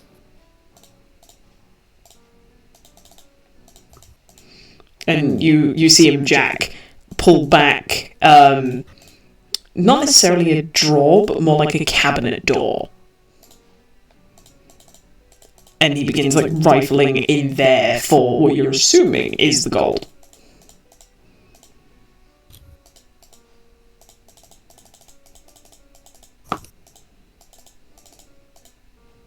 Fair enough. You guys have a good game at least? I mean, I lost, so everything is a good game. Also, did you learn anything from your book? No. Because apparently you're literate now. Crazy how that changes overnight. Where did you even get the idea that I was illiterate? Found it? So why are you telling Azazel I was illiterate? He looks up from, like, just longingly looking at the dogs. Just with a very confused look on his face. I said that you were literate. Oh, I misunderstood. I'm sorry. You know, bad hearing and all. I'm very confused. I'm sorry if I misled you at any point, but no, as you can see... You. Oh, this was a joke. Oh, Yeah, okay. Big brain, That was big brain. hilarious. Very funny. I know. Thank you. I know. Worked on it all day. In fairness to you, Sonda, the mastiffs had kind of picked up on your longing stares and your, like, let's be honest, like, quite playful vibes.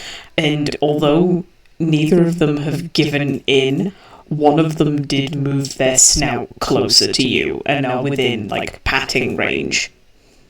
Oh, 100%. Very, very sneakily, Sandra will kind of like put his body in the way, so his hand is behind his body, and he'll just start giving the puppy like snout scritches. And kind of like petting from his nose up to like in between his eyes and his ears, and just pretending like he's not doing anything. Of course not. And in fairness, this is a very well-trained dog. He doesn't make any noises, but you do, every now and again, just feel, like, the sandpaper roughness of his tongue as he just, like, gives your hand a lick. Sandra is trying so hard not to break out into such a doofy little smile. He's kind of just, like, looking around, like, looking at the books, being, like, pretending to be interested, and on the inside, he's literally just, like, a child screaming in a candy store, like, oh my god, puppy, oh my god. If you wait in the hallway, the burgomaster says, like, gesturing out, like, past the door, you will see your friends arriving and I will prepare the gold for you. Oh, thank you very much. Let's go get the ladies. Hurry up, shall we? And the guard that's with you kind of positions himself so that he can't shut the door to look at all of you, but he does wedge himself after you've come out so that he can see the burgomaster and see you, but it's stopping anyone from, like, coming in or going out.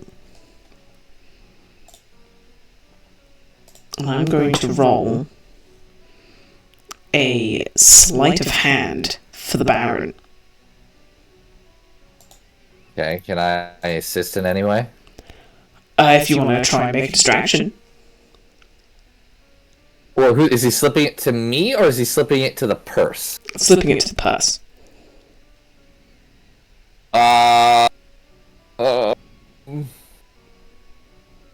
Yes, actually. Can I... I'm going to gesture for Jack to go in front of me, like, oh, after you, and I'm going to intentionally trip him into the guard. Okay.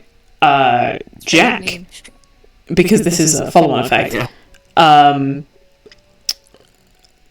guess this would be a dexterity save to see if you tumble.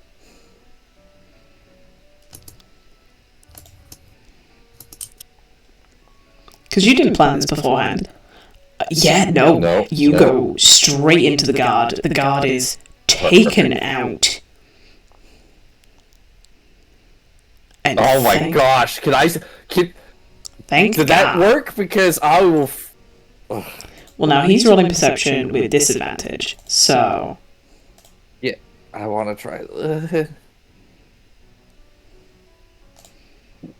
Okay, so you go to the floor, Jack.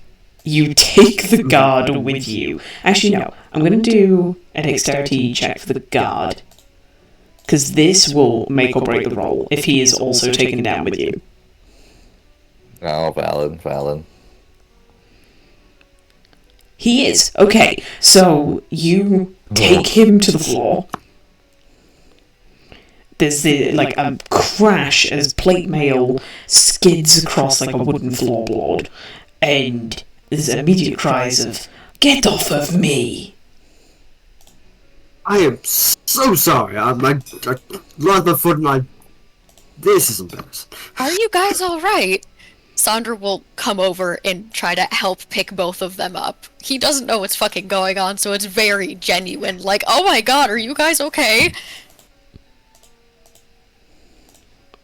It's like one of those moments whenever you accidentally start choking on your own spit. I was just tripping on my own feet. Are you alright? Is anyone hurt? Ugh. And the guard pushes you away and slaps away any hand that's coming out to be helpful. But he stands himself up, and in the time that this distraction happened, the Baron has stood from the desk, walked around, and come to the door. And he holds out for you to take, Azazel, a coin purse. Thank you, sir. I greatly appreciate that. Mighty kind, mighty kind. Let's go get the ladies. All right then, so we will... Meanwhile, at the other end of the house. So, all of you were led by, technically the Baroness, but you were led to the master bedroom. It's seen better days. It's definitely a place that used to be quite grand, but the furnishings have lost some of their colour. And there's a short little pull rope in the corner that leads to a trap door in the ceiling. And there is actually a guard stood at the bottom of the trapdoor. They see you come in, give you a little bit of a quizzical look, but they see you coming in with another guard, so they don't question it at all. But the Baroness leads you into what is essentially a little side cabinet.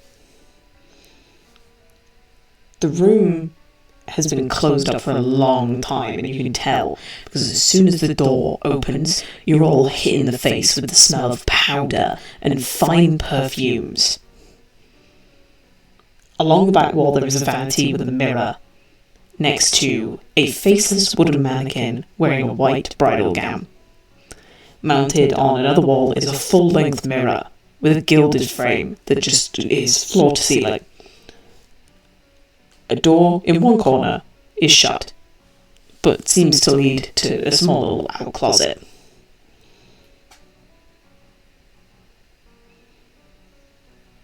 And I think you are just doing a good job, but I would really appreciate it if you didn't watch while I changed. Well, it's fine, because they can wait out here with me. And the Baroness heads over to, you're assuming what used to be her bed, or maybe still is her bed, you're not sure.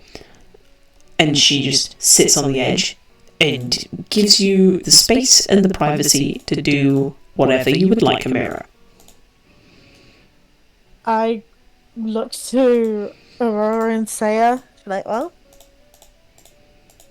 I think I'm going to need assistance. I've never put on a wedding dress. Neither am I, but happy to help. Thank you. I just don't wear dresses and, well, not exquisite dresses like that. We're gonna need to change that sometime. And I also Saya just gives her a look and goes, hey, let's get dressed. And I guess we're going to like the little changing room part. Mm-hmm. Yep. It's like, Saya, I'm gonna need you to stay in front of me. and she does. Thank you. She has her back to her, but she changes. But she keeps watching, stands in front of her. Okay. So, gonna start, I guess, there's no better way to say it, but just gonna start, like, taking off clothes. However, because Aurora is now the only one who's looking, Aurora will see all the scars on Amira's back.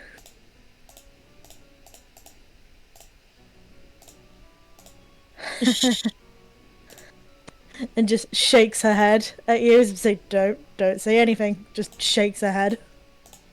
Eyes are wide. Just small shakes. She presses her lips together, like there is a thought in her head, but she's definitely not saying it. It's just like, no, it's like, okay. Okay. Do you step into it, or does it go over your head? Because... Usually dresses like this, you step into them. Okay. Saya goes, that's what my mother did. She stepped into dresses. I wouldn't know. I don't have a mother. And I say that loudly so that the Baroness can hear. So hopefully there's like something being played on her maternal strings here. To try to make this something a little bit more nicer for her to be like, oh, I can be like a mother figure.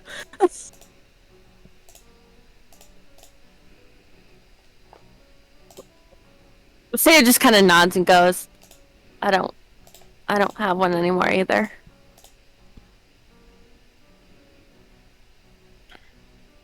Well, I guess if we're all sharing about that, I never knew who mine was. And Damn, start like that's trauma. she'll start like helping. Well, shit.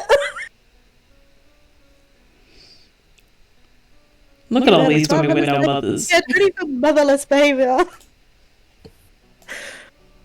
So it gets into the dress. Like, okay, so you can turn it around now. Is it fitting properly on the front? When Saya turns, she just kind of looks and she kind of just looks it over and she goes, I think so. To give you an idea, Saya, the dress was definitely made for someone taller than Amira, as the Baroness is quite a tall lady. But in terms of fit, because Amira is quite bulky, there are some bits that are tighter than they should be, but you're also not expecting the bride to be as bulky as Amira is. How do you feel in it? Okay. The arms are a little tight, but then again, my arms are bigger than the bride's, so that's to be expected.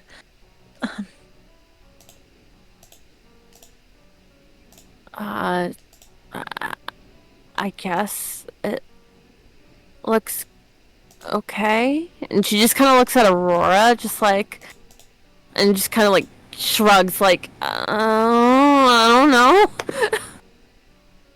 Aurora's having a little bit of fun, like flaring the skirt out and everything, the way that the stylists usually do when you try on a wedding dress, and just like, well, it should be okay for someone who's not used to combat. I don't see anything else that would stop it from being good. But maybe hem it a bit for her. She's a little bit smaller, but I think we should go and show. I've forgotten the Baroness.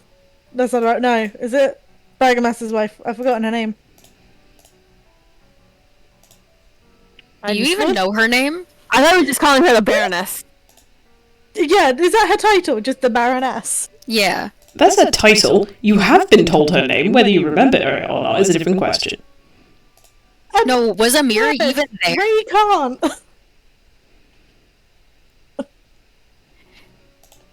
You were told it very recently by her brother. Oh. Oh my god. Hold on. I'm pulling up the YouTube. Hold on.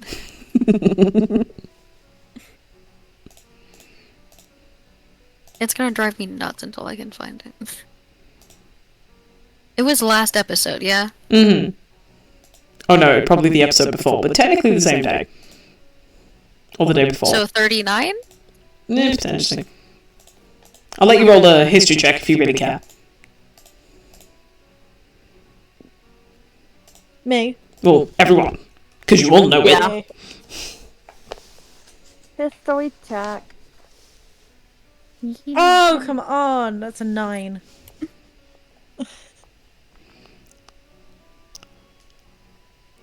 Oh, thank God Aurora knows. Aurora, the burgomaster's wife, the Baroness, is called Lydia. What? I was about to say you cut out for me. Lydia. Lydia. Okay.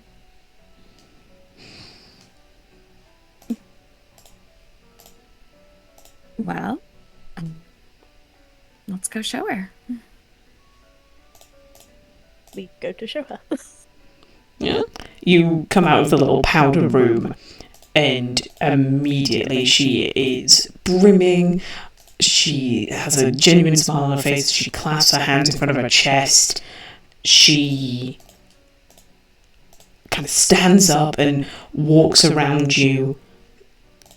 I think, yeah, it's safe to say that she would also notice the fitting irregularities, and she looks to you, Amira, and said, "You said that you were the same size as the bride?"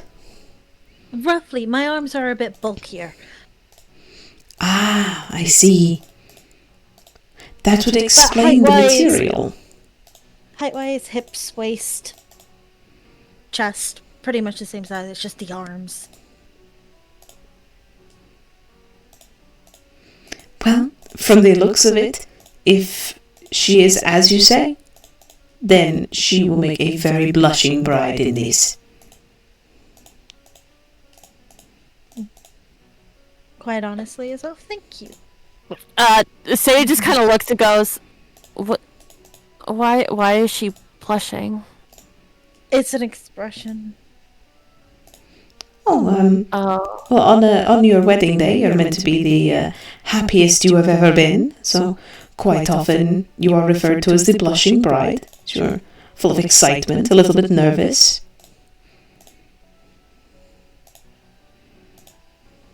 I highly doubt anyone can be that happy, but On your wedding day, you're supposed to be. I really need you to come visit the temple with me someday. It feels funny being in a wedding dress myself, to be quite honest. I don't have a mother, so I don't have like a wedding dress or anything like traditionally to be handed down. So, and it's just kind of amazing me how you're just so happy oh, to give your wedding dress over to somebody. I remember. I remember once talking to my mother before she passed, she's had a rhyme, and it was something like something old, something new, something borrowed, something Blue. blue. Blue. Well, in that case then, for your new bride, this shall be the something borrowed.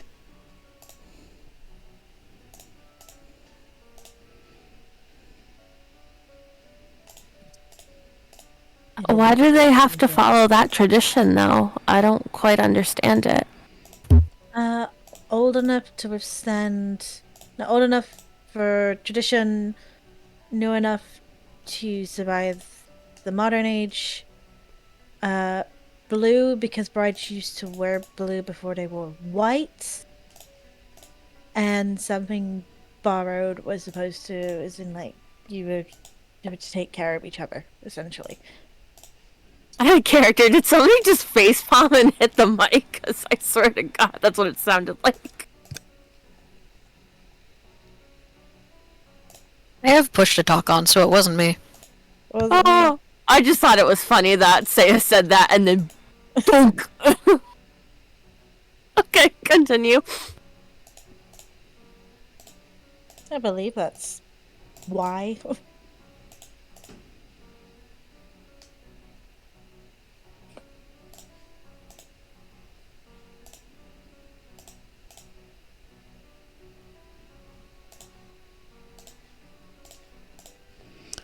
At the end of the day, you look beautiful.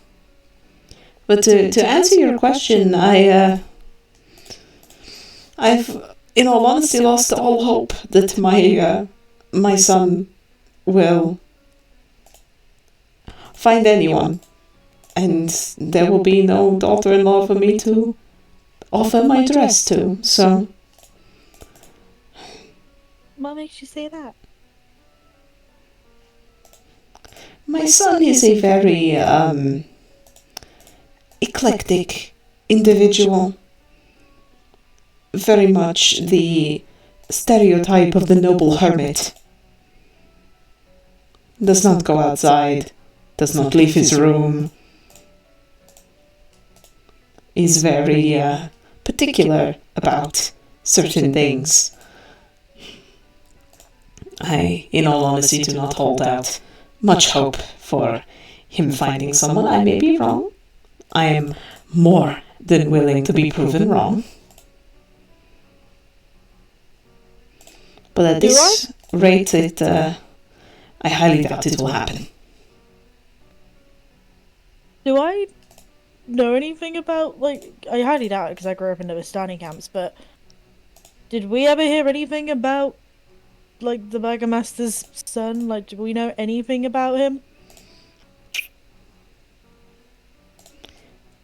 The Aurora would, and Saya would.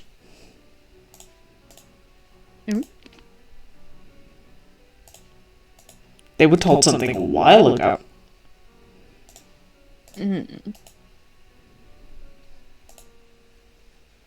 Can I roll history on that? Sure. It's going to be a high DC because it's one of those facts that is easily forgettable. Fair enough. Oof. Rep. So Saya can roll a history check if she wishes.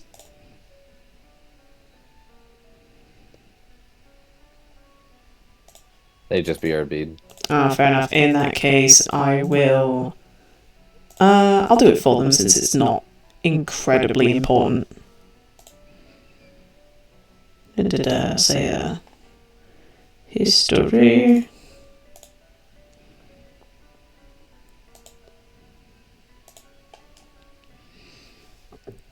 Okay. But yeah, Aurora, you know nothing about this person's son.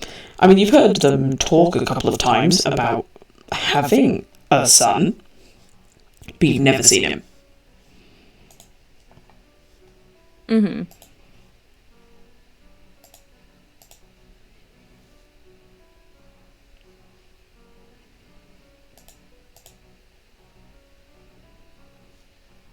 Well, then, should we work on getting this off Amira and getting it packed up?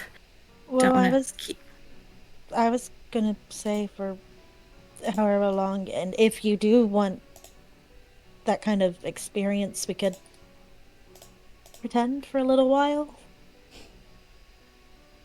I could pretend to be your daughter.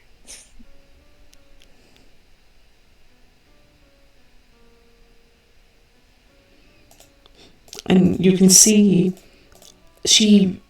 her eyes begin to brim with this very sad smile. And she comes over a mirror and takes your hands in hers. How tall are you? Do you know? I have it written down somewhere. Potentially. Potentially. Maybe. Give me 1 second.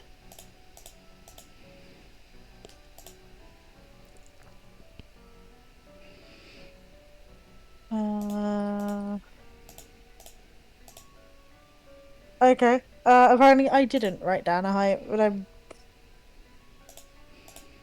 probably 5'4".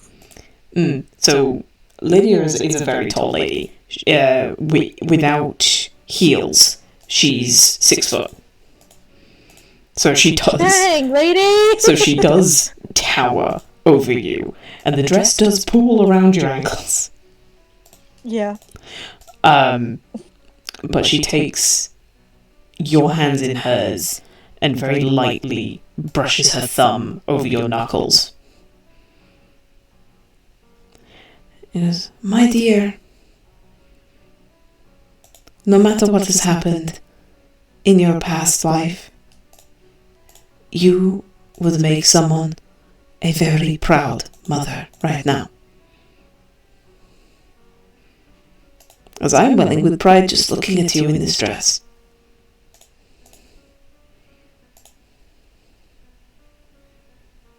Yeah, I would tear up a little bit of that.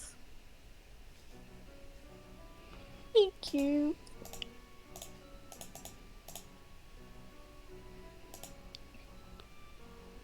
And if you wear it with this much grace, I can only hope that the bride-to-be is just as stunning.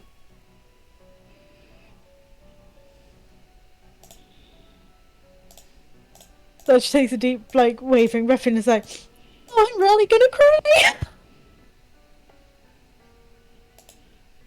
And, she's literally, doing the stereotypical thing of, fanning her face, trying not to cry.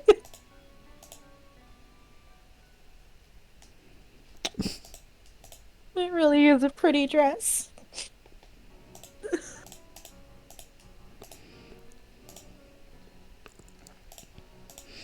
And now, if you will allow me to enter the room, I will find you the dress box, because I believe I still have it. And she scoots around all of you to start rummaging in essentially her wardrobe. Yep. And eventually, after a couple of clangs and bashes and things falling from a higher shelf, she does come back with a slightly dog-eared, seam-torn dress box.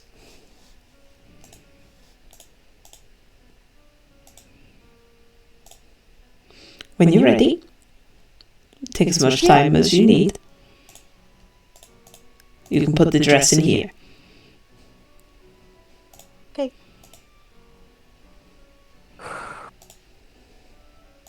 Just kind of for her, the Baroness's sake, she'll do a little bit of a spin before she goes back into the dressing room.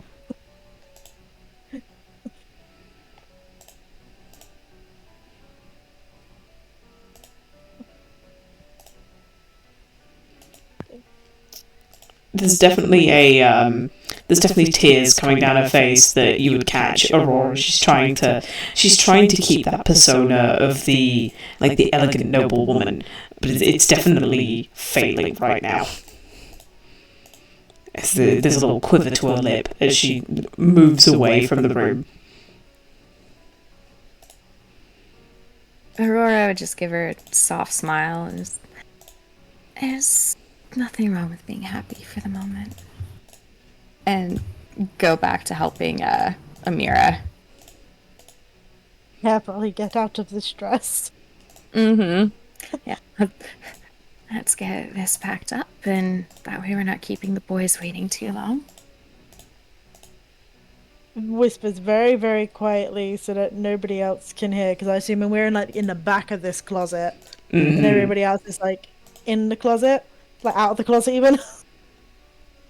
We're way in the back. Everybody's out the front in the other room, kind of thing. Just hopefully we gave them enough time to do whatever the fuck they were doing.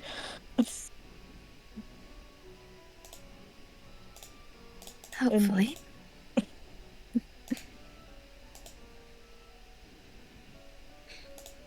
Yeah. Aurora would help her out of it and help her pack it up and fold it up and everything. I'll say that it takes you a little longer than you were expecting, just because it's a fully corseted, laced up dress. So doing it up properly takes a while, and then although it's quicker, undoing the laces of the corset takes a little bit of time.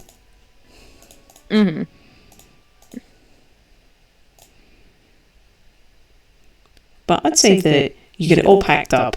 The Baroness gets it to the point that she's happy,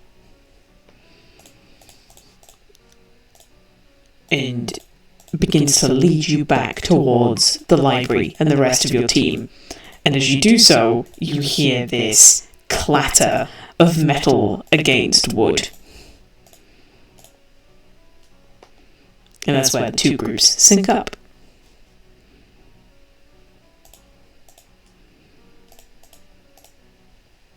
About time you ladies are finished up. Did it work out alright? Lovely. I think the bride will look beautiful. Apparently it takes more than one person to put on a dress. Well, you learn something new every day, don't you? Well, She just shrugs her shoulders. this was successful. Thank you very much. It's time for us to bid ye farewell. It's been very good, and hopefully we'll see you again soon. The burgomaster doesn't say anything, but he gives you a nod.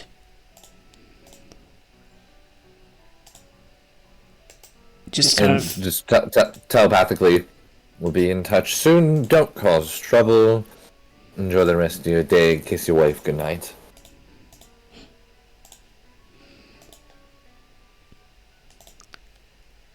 And I think this is probably the most humble you've ever heard the burgomaster, as he, very quietly in your mind as you walk away, gives a very small thank you.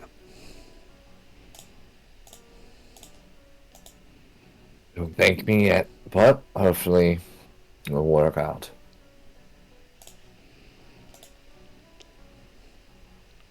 With that, How? we'll go on. I'll just say, all right, children, let's head off now. We've taken enough time for the royal family.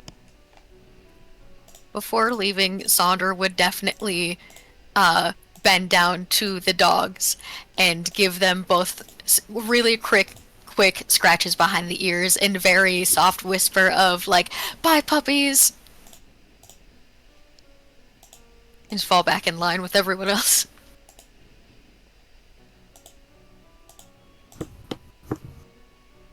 Alright then.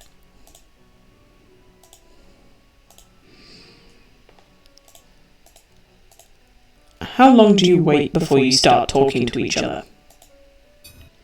Well, I'm gonna nonchalantly start searching for that seal. And And when I find it, find it. do I? Yes, you do. Okay. It was in the middle of gold. He seemed to have like put some gold in the bag, then put the seal, then put some more gold on top. Beautiful. I would like to put that in my pocket, and not very nonchalantly, like it's like I'm just putting a piece of gold in my pocket. Sleight of hand check for me. Mm-hmm.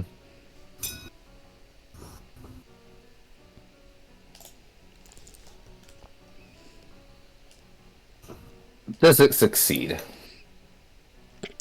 Yeah. So no one notices that. All right. I'm gonna wait until we're like. I'm gonna make nonchalant conversation, but I'm gonna wait till we're like probably 2 blocks away. Just to let you know, Ali, now that you're back, I had you roll a history check because the Baroness mentioned her son. And I gave people an opportunity to roll a history check to see if you remembered anything about the son. And the 14 that you rolled means that you remember Lady Watcher talking about their son, but you don't remember why. Like, you've lost the context, but you remember that something came from Lady Watcher. Oh, okay. Makes sense. Makes sense. The entire walk back, I feel like Sonder is going to pull Aurora aside and just be kind of like talking about the dogs and being like how he was really upset that that one got hit and he felt really bad, and he was eventually able to secretly pet them, and it made him really, really happy, and he wanted to share the information with you. Fair. She'd be like bright and smiley with like, yeah, you got to pet them, yay. It's like, that's part of why I wanted to give them a treat too. I was hoping it would also work as a distraction, but I wanted to give them a treat after that. Sonder nods with like a small smile. I definitely think the jerky did cheer him up a little bit. His eyes weren't as droopy. I just hope that doesn't happen often. I didn't see any signs of more, I guess, not to beat around the bush, but abuse. I didn't see much of any, so just that the collar was a bit too tight, but that can be fixed. So I hope this doesn't happen often. Me too.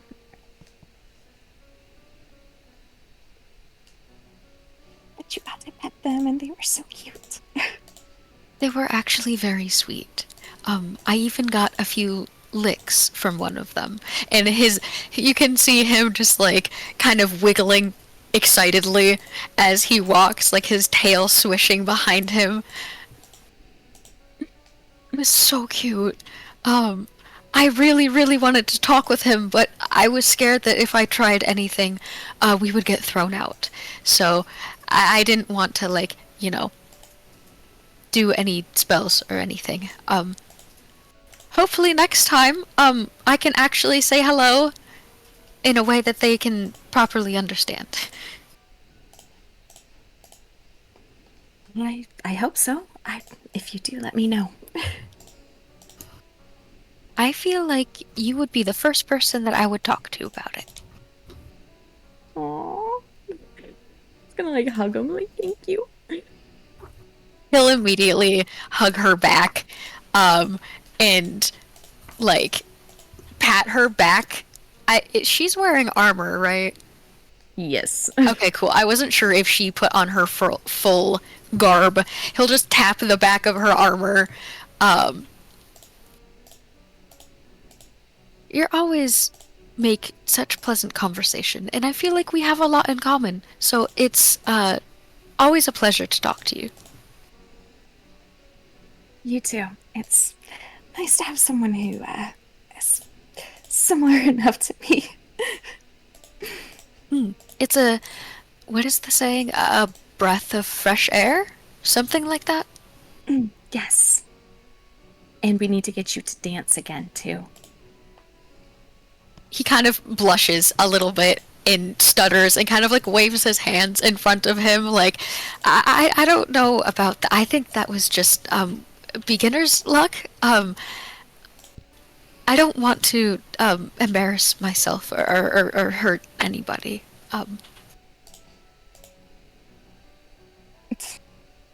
If you say so, but you did really, really good at it. He'll give her a very shy smile and kind of like fiddle with the end of his braid. Thank you. It was very fun. Well, that's what matters then.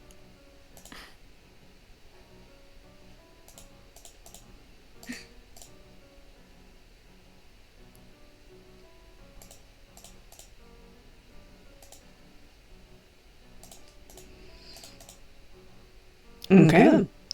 You've moved away far enough from the house now where you feel pretty safe that nothing is happening? Or at the very least, no one is immediately there to do anything to you. Oh, right then. So, do you want to tell him or you want me to tell him? You know that you love the sound of your own voice, you can tell him. Go for it, Azazel. Nah, I'm done talking. Alrighty. Well. So, this no, I'm kidding. Go, I'm kidding. Are you going then? Nope, it's all you. Alrighty. I had Azazel. Do justice.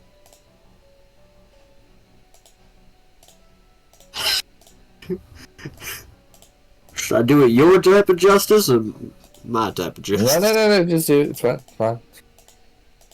Stop wasting time, get on with it. After a painful game of incorrect telephone with Azazel,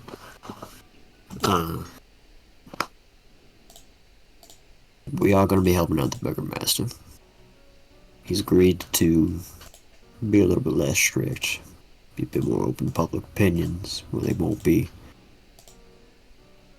threatened with jail time, execution, or anything like that. If they have different opinions on and things of that nature, they won't be forced to do festivals and all that jazz. As well as to help us out with funding, in case we might need something.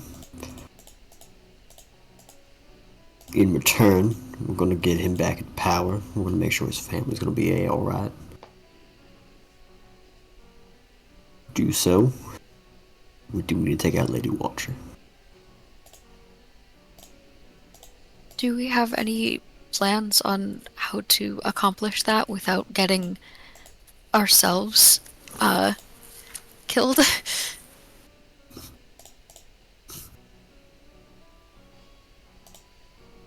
Ideally, just not dying. We've requested an audience with Lady Watcher beforehand. She's granted it. Pretty much we'll just do the exact same thing. We'll request audience. So we're going. Just Sandra kind of lowers his voice. Not right now, we're not. But assassinate her? Like in broad daylight? No, not in broad daylight. Right now we should be looking for the gods who are still, Loyal to, yes. the regime. Giving hints about... Talk... Keep it subtle. About bears. Yeah, there's fucking, so specifically. So just bears. Yes. That way, if they are probably not too savvy, they won't pick up on it. But if they're loyal to that bear of a man, we might be able to rally them. Hopefully have them be guarding the, if they're still in the guard system, guard the estate on that night. Just as a little bit of extra protection. Get someone to be on this side while we're on the other. Yeah, what time is it? You headed over to the burgomaster's mansion in the morning. So in fairness, it's probably not even midday at this point. Captain, if I may cast out my vote. Feel free. And so we take the rest of this day to go around town and see if we can find those guards. And either tomorrow or the next day, let's say I make the official appearance. There, we can go from there to the Lady Watchers and get it over with.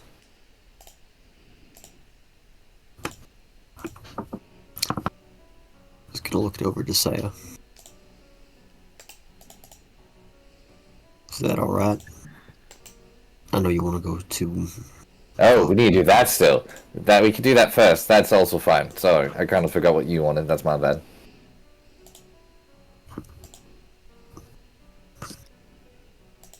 Well,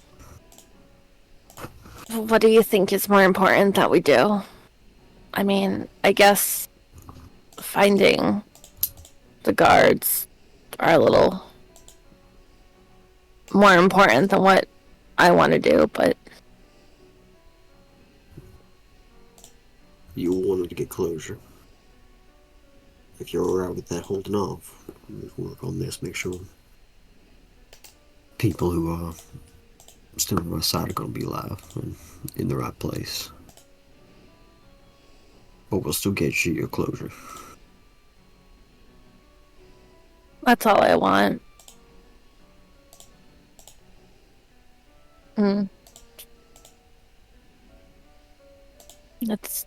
It's your call, Jack. You're the leader. We listen to you. Then we'll spend today. We'll split up. Try to find people. Try to find the old guard. If you find them, have them meet us at the inn.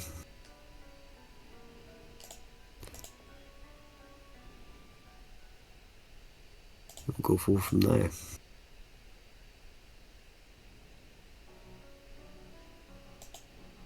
Any questions? Who's pairing off with who?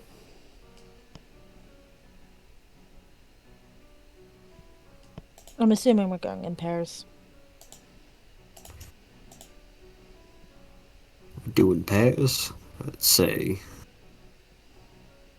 Aurora, if you want to go with Azazel. Sonder. If you want to go with Amira, you can come with me.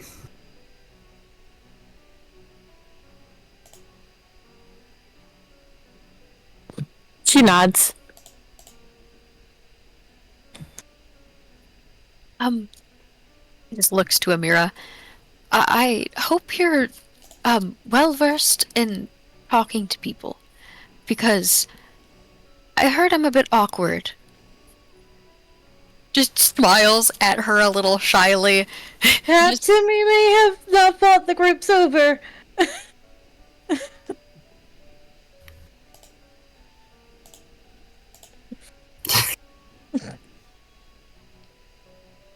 I mean, I'm very happy to try talking with people. I can make up a couple bear puns if I try very hard. But This is the hard part now, because I don't want to be sending Azazel with Saya, and I also don't want to be sending Azazel with you or Sonder. Why? What's the issue? Because you're a bad influence on Sonder. Bad influence? I don't think that at all. I see. I agree. Thank you very much. Sandra, how about me? How about me and you go? And me and Aurora can tag along too if we want to be a trio. But who would Amira go with then? I don't want to leave her by herself. That's true.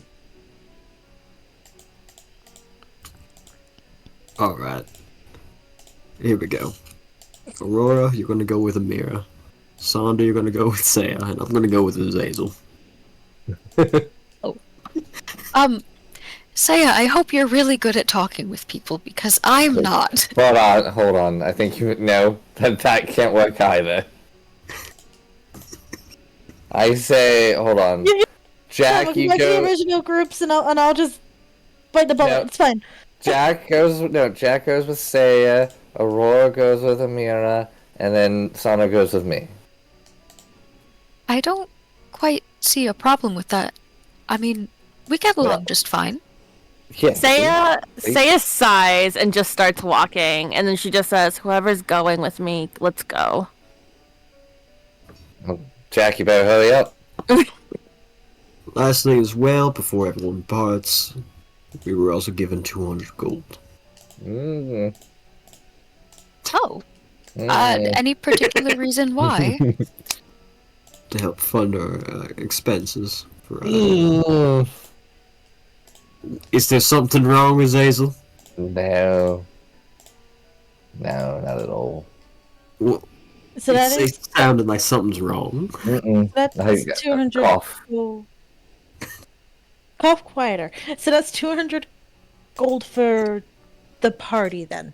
Then it's not going to be split, but it's for the group's Party fun. expenses. Yeah, party fun. So say if there's a chink in somebody's armor. Wait, no, we have Jack for that. So say we need more supplies. Say we need to get food or something or to pay for our room at the inn. We can just take from the party fund? Yes. Okay with that. Perfect.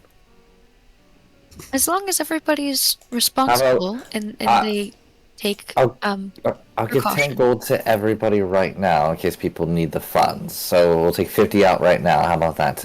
I give 10 to everyone. Oh, I only if you want to. I don't mind. I've survived on less. It would be 60 because there are 6 of us. 7. I didn't include. I'm not including myself. Okay. I mean, I've already got 9 gold, and that's plenty enough for me. It would still be 60 out. Why? Not forgetting Irina, right? If I really, you have gold, don't you? But I mean, I can give you more. Well, she's not with us right now. That's also true. I'm talking to the air. That's why I say 50 for right now. And I can give you. Who wants 10 gold pieces right now? Raise your hand. Nobody. Perfect. All right. I think just keep it all together until somebody does need it. Lovely. Glad someone else said it, not me, because I'll be accused for stealing. Well, I might need some. All right. Now you're stealing it. All right. How many do you need, thief? I don't know. I haven't put in a quote yet. We're not getting it. How much does it usually take to bribe somebody? Why do you need to bribe someone? In case somebody doesn't trust you when we're asking for people to help rally with the old burgomaster, if they don't trust you. How dare you question your friend, Sonda? Big brain over here. I wouldn't question why they need to bribe somebody. If they need a bribe, they need a bribe. It's not for me, but it's more for insurance if it really comes down to it. People would do a lot for a little bit of coin, especially if they're on hard times. See? But how much? What are you commissioning? Jack.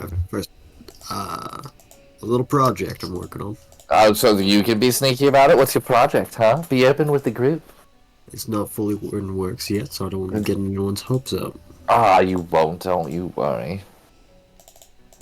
I'm gonna make sure on that. Saya's just looking at Jack right now.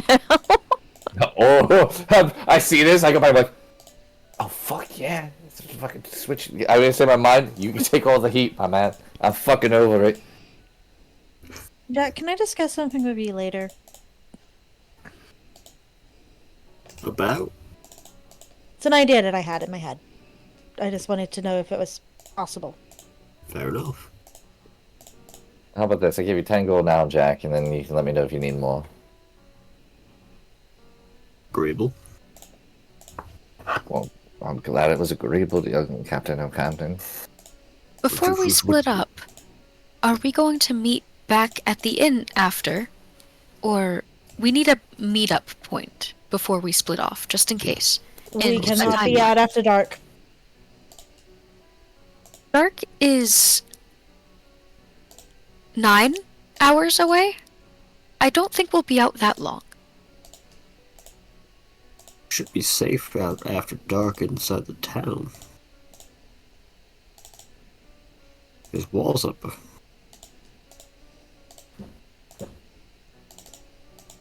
I'm fine being out after dark. Like, I am myself, but I'm just also aware that you guys, this place, if you're sounding like a broken record, it's trying to kill you. Don't make it easier. Which is why we need to figure out a meetup point and what time that we need to all meet up. So in case somebody is late, we know that something is wrong and we can go looking. Make it there by the end of the day, before sunset, alright? Okay. Please be careful.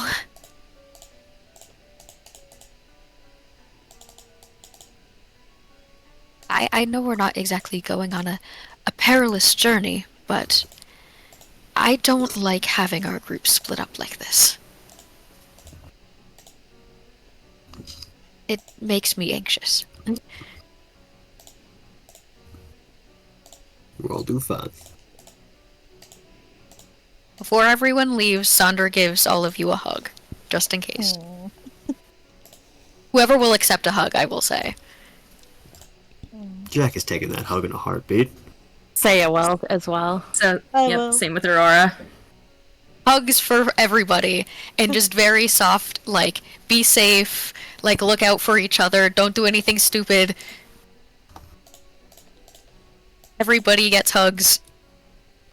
And, Saya have, the good berry, just in case.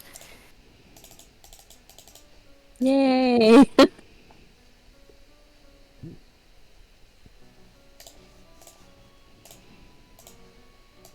Got 10 of them, so she should be fine. Just in case.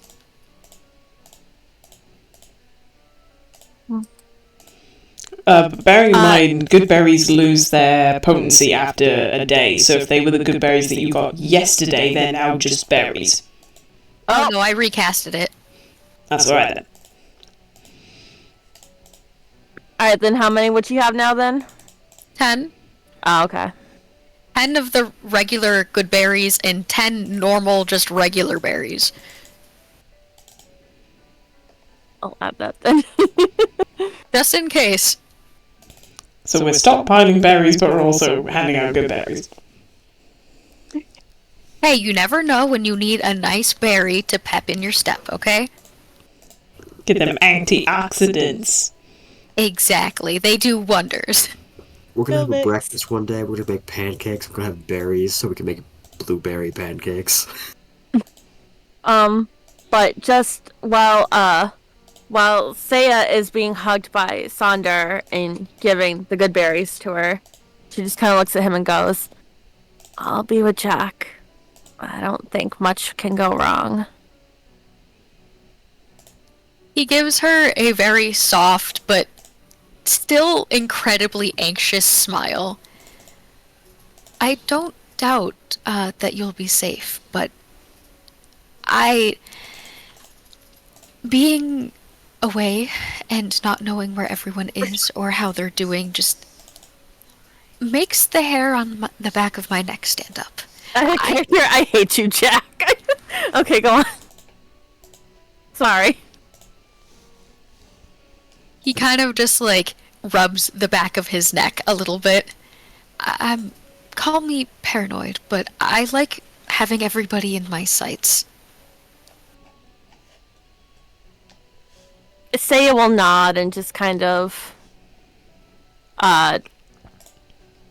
she kind of cups his cheek on with her cold hand, and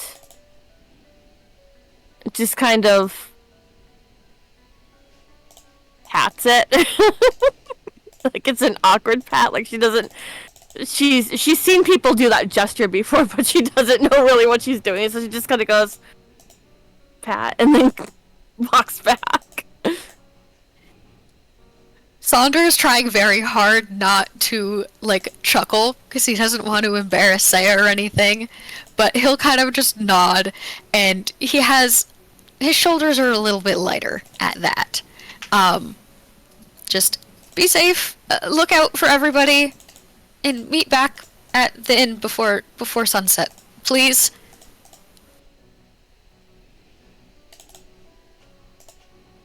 He'll just turn to Azazel like, okay, so, you'll probably do the talking, and I can be the muscle. And he just kind of, like, crosses his arms and tries to look intimidating. I mean, you're terrifying me right now, so be careful there. Oh, I'm sorry. Watch yourself. Bye, everyone. If you die, do it quietly. I walk away. Sonder will just follow after like, that was not a very nicely timed joke. What do you mean? It was perfectly timed. You should have said it. I think everyone loved it. I'd rather not joke about my friends dying, thank you very much. Oh, I do it all the time. Alright, off to find some bears. I thought we were finding guards to talk about bears with. You're right, my bad. This is why you're big brain. He'll just kind of, like, chuckle and just fall into step beside Azazel. Well, I'm just glad that you're doing the talking, because normal conversational patterns get a little bit lost on me, and I don't want to offend anybody. Well, if they're offended, they're a bitch. Don't worry about it. He'll just smile and, like, ruffle Azazel's hair a little bit. I appreciate that. I try to not be, offensive or assuming or anything. I normally just keep my mouth shut. I know. You know what you should do? Don't care. I don't know if I'm capable of that. Oh, you are. Just need practice. Anyway, shall we? Lead the way. Me? Yep. So we just walk up to any random guard and say, "Hey, have you seen a bear around?" No, they won't be guards anymore. We gotta go to places that, like, you know, we think they may have been guards. We gotta find out where some retired guardsmen are.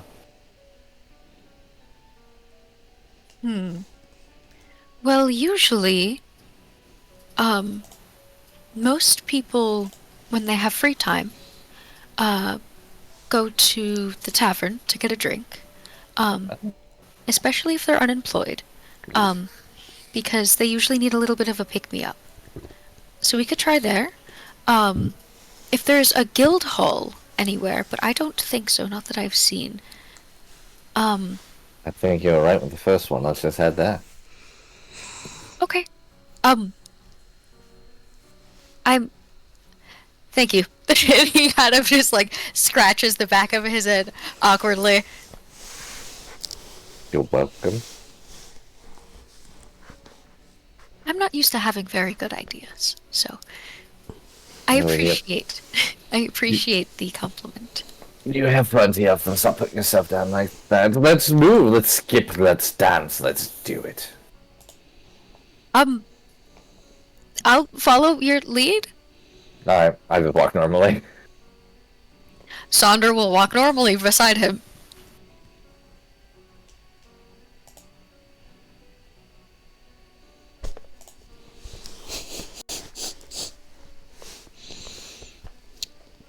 Oh god. Right, okay. So, I will let you figure this out between your groups how you want to do this. but Well, I still have... Oh, good. well, this is for everyone. So, one of your group can roll an investigation with advantage, or both of you can separately roll an investigation separately, essentially. And if you would like to call an area of the city that you're checking, so say for example Azazel and Sonda are going to the tavern, then you can do, and that might make your DC higher or lower, dependent on whether I think, yeah, they're going to be there, or no, it's going to be hard to find them there. Well, I'll telepathically speak to Jack one more time. I'll be like, hey, what area do you want us to cover? Sandra was thinking we go to the tavern. That's fair. Go whichever area you think we're going to be in. Alright, then tavern it is. Big Brain said that. Okay, so Azazel and Sonda have called the tavern, so I'm now going to alter the DC based on whether I think that's going to be easier to find guardsmen or harder to find guardsmen. Alright. We need to figure out between you twos what you're doing. Sonder, do you want to roll for both of us, or each of us roll separately? Is it metagaming to ask what your modifier is for investigation? Call on that one. I mean, you know he's a rogue. Yeah. I will also put out there, it's well known that I get to ask, did I pass or not, to use abilities or not. I feel like it'd be better if I just gave you advantage, because my investigation's not, like, great. It's kind of just average, and especially with your lucky feat, I think it's a lot better. I will also throw it to the DM that I do have the observant feat, so my passive investigation is also a natural 19, if that matters at all. It's something that I'm keeping into account. Fair enough. So, would you like for me to roll with advantage then? Yes, please. You got this, boo. Let's see. Oh my god. 23, did I pass? If not, I will add things. With a 23, yes, you do pass. 19.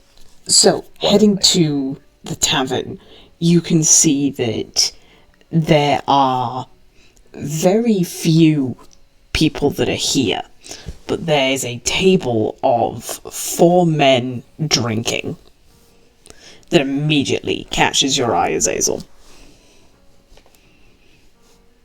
Alright, Thunder. You're gonna go talk about bears to those 4 gentlemen right there. Wait, I'm doing it? I thought you were doing the talking. There's only one way to get better at something, and that's by practicing it. He kind of just looks at Azazel with, like, wide eyes. Like, you can tell that he's nervous. I don't know if this is such a good idea, especially if it's something this important. I'd rather just practice talking to you later. I'm not gonna force you to do it, but I think it'd be a good idea for you to try. You know, it's the only way to grow. You are a big brain, but I'm not gonna put you on the spot if that is gonna make you that much uncomfortable. At least, I know that if you laugh or make a joke, that it's not at my detriment. And there's nothing really at stake, when we're talking. Well, this is kind of like an entire thing planned. I can come up with the bear puns, but, I think it's kind of best if you, talked with them, and I will be intimidating in the back, and whispering bear puns into your ears. Take a breath. Alright, that's fine. Do I see what they're drinking? They're drinking wine. I'm drinking wine. I like to go to the bar and be like, excuse me, can I have 4 more whatever they're drinking? Actually, 5 more whatever they're drinking. It's cheaper just to buy the bottle and tell me that too. Yeah, at that point you might as well buy the bottle, as Danica gives you a kind of a sheepish smile. Then, how much? That'll be silver for all of that. Silver. Alright, fair enough. I'll pass over a silver. And she hands you over a bottle. Thank you very much. Thank you very much. Do you know any of those gentlemen in there, right there, on that table? None of them particularly deeply. I know that they have been coming here a lot more often recently. Perfect. Okay, cool. Alrighty then. I'm gonna scroll up. I'm gonna put the bottle on the. Hold on. Brain fart. What the fuck was her name? I have it written down. That's it. I'm gonna put the bottle down on the counter, and I'm gonna say not loud enough for everyone to hear, but like loud enough to say like a triumphantly at the table. God save the Lady Watcher.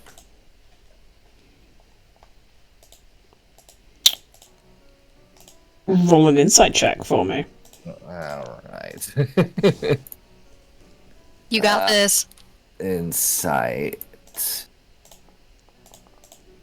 Ew. Ooh, that sucks. Well, I need to know if that passes or not. Because you are proficient in it, Yes, I am. That's why I'm asking. I can tell you that you're not passing. Okay, I'm going to go ahead and use a lucky die, and roll again. Insight roll. There it is. A 24, natural 19. They very obviously hear you say that, and there's a mixture of reactions, actually. I did it right at their table. I put the bottle right down on their table. Oh, I know, but there's a mixture of reactions. So, one of them looks to you, but doesn't really pay you too much attention. He seems to brush you off. Another one of them just stiffens up, like the fight or flight kicks in, and he seems to freeze. Another stiffens, but in a different way. It's almost like when a cat raises its back and tries to puff up to look as big as possible. And then the final one just gives you the dirtiest look that if you weren't trying to get this reaction, it would actually probably affect you quite deeply. Nobody says anything, though? No one says anything, they're just looking to see what you do next. Oh, I knew I was at the right table. The Lady Watcher lovers? Absolutely. I mean, you can see the bear inside of you rising up. Just grrr.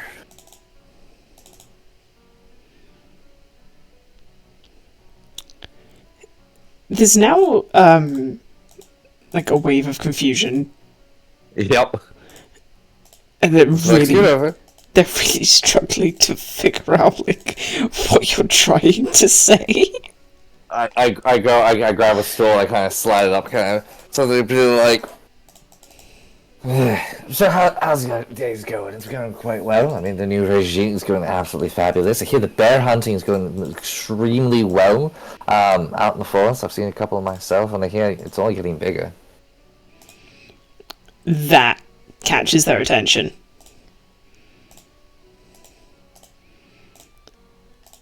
Is the one that was giving you the look to try and say, like, you know, come on, what are you doing here? He looks at you and goes, bear hunting. I didn't realize bears were being hunted. It's kind of crazy, you know, usually the bears are the ones that rule the forest, but lately they've been, I don't know, kind of forced into a corner. I disagree with that. Big nature guy myself. I think that the bear should, you know, protect the forest, because, I mean, what's bigger than a bear, right? I mean, sometimes, you know, you get a snake, and a quivering, make you think it's bigger than everybody else just because there's more than them. But, you know, bear's a lot bigger, especially if it's got its cubs.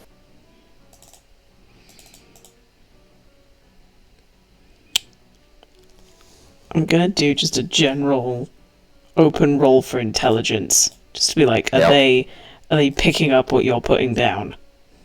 Oh my gosh. And they are not. With a natural 4.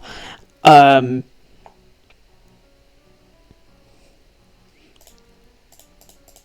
guy that was being more openly aggressive and hostile starts to laugh. It seems that someone has been drinking even earlier than we have. Azazel, show them the crest. You have no idea I have that. I don't? No. Correct. I don't. Don't listen to me. Don't fucking listen to me. Ignore me. I didn't say anything. Sandra just whispers a bear pun in your ear. Give me the bear pun. I'm gonna say it, so you gotta tell me it now. Okay. Gosh, this conversation is unbearable. Sorry. I knew that was coming. Yeah. We can hardly bear it. It could be Sonder. With me, I'm thinking. Oh my god. Sonder leans over and just say that the mighty bear is slumbering, but it is soon to rise with your help. That might be a little bit more conducive. Why don't you just say it? Like, I look up to you, like, whispering in my ear. Sonder will kind of just squeeze in next to Azazel. Like, not on his stool, but he makes it look like he's sitting on a stool. He kind of just bends down. What my partner is trying to say is that the slumbering bear is ready to rise, but he needs your help.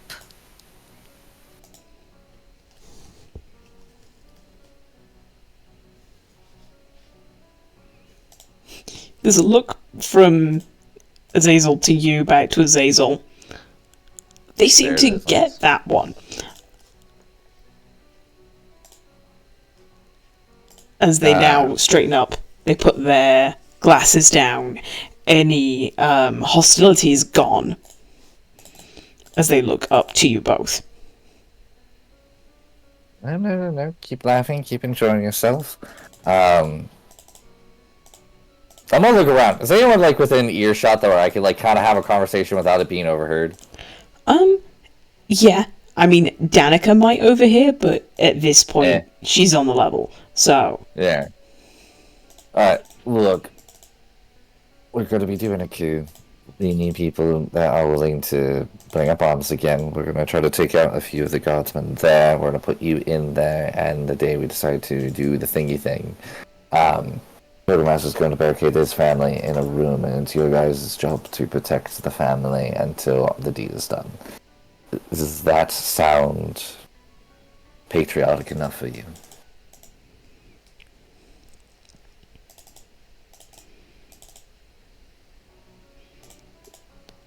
And how do we know that this is legitimate? I mean, forgive me, but I'm not going to believe the next person that tells me that things might be happening. Well, things are definitely happening. It's just whether you will want to be on the good side or the bad side. So do you have proof? Hey, Sonder, do me a favor, and can you, like, go to the bar and take a quick look around to make sure we're not being listened to? Give me one moment. Perfect. I feel like I need a nice cup of juice. I will be right back, he says just a little bit louder, and walks up to the bar and is like, don't mind me, Danica. Just pretend that you're giving me some juice. And he gives her, like, a small thumbs up and just pushes, like, a silver her way and just takes a general sweep with his eyes to see if anybody looks like they're trying to listen in. There's definitely a moment where she covers her face with her hand, and you can see her shoulders shake a little bit as she can't help but have a little chuckle at your tone. Because it comes off very All Might. It's like, do not worry, Danica. Yeah, it is like, fine. Don't worry about it. It's fine. Yeah, it's totally fine. Well, while they are up there, that is when I would like to quietly bring out the seal and show it to them. I don't want Sandra to know that I'm showing them the seal, though. Got you, buddy. Sorry. I will keep that in my brain for later, hopefully. Golly, I'm still an asshole. It's okay. I still love you. Do I need to roll like a sleight of hand, or because they're not really looking for me? I'll say that it is still a sleight of hand, but I'll give it to you with advantage because Sonda is very much the person that you're trying to hide from, and he is busy. Yeah. 26. Oh yeah, he does not see that. Yeah, I'm like just pockets I have, bring it out, show the seal, then put it right back in my pocket. Is that enough? All of them kind of begin to rearrange themselves at that. That seems to be enough proof. Within the next 2 days, stay close to here, and we will give further instructions. Don't change your everyday routine, just say you're drinking more if you aren't here every day already. There's a collective nod that goes around the room, and one of them stands up to go, well, if we're sticking to our normal routines, it's time I head home for dinner. That's fair. Before you do, one quick question for all of you. Where can I find more of you?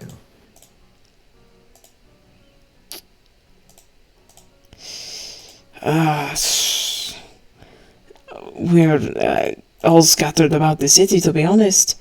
It just depends on what time of day.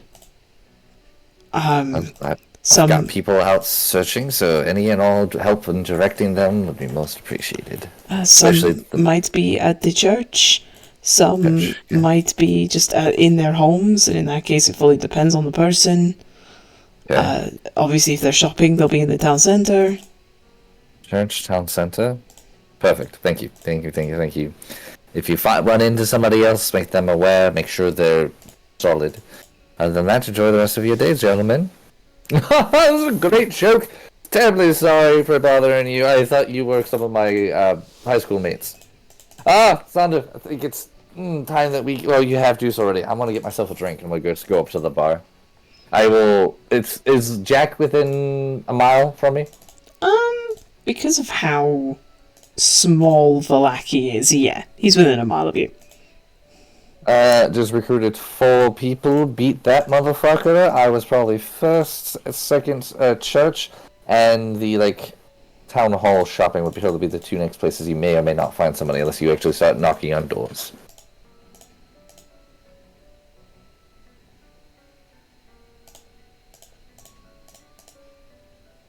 I told you to unmute yourself, but I thought I didn't have to hit the button this time. I wasn't sure I was able to respond just yet. Fantastic.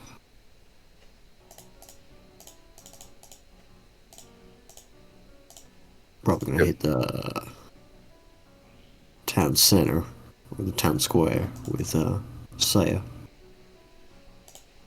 But I'm gonna stick at the bar in case I see more walking in, so good luck. Likewise. Dominic, you did great. I don't know what you're talking about. You said these things and you were a smooth talker, and I was just gonna start fucking trying to talk up Sonder, kind of be like, hey, you can talk, you got this and whatnot, to just kind of pass away some time. He will kind of be very flustered and I'm glad you I'm glad you thought that I did great, but I was really nervous and I'm just glad that I didn't fuck it up. Yeah, I'll just kind of keep talking him up for a while until I hear back from somebody or something else happens. Okay, then. Who wants to go next? Which group is gonna go? I'm game for going. Okay. So Jack, you're with Saya, yeah? Mm-hmm. So either you or Saya can roll an investigation check, and that can either be separately or together as someone rolling with advantage. Jack rolls advantage. Fair enough. And then, same rules apply, Jack. You can do either just a general roll, or you can do a cold shot.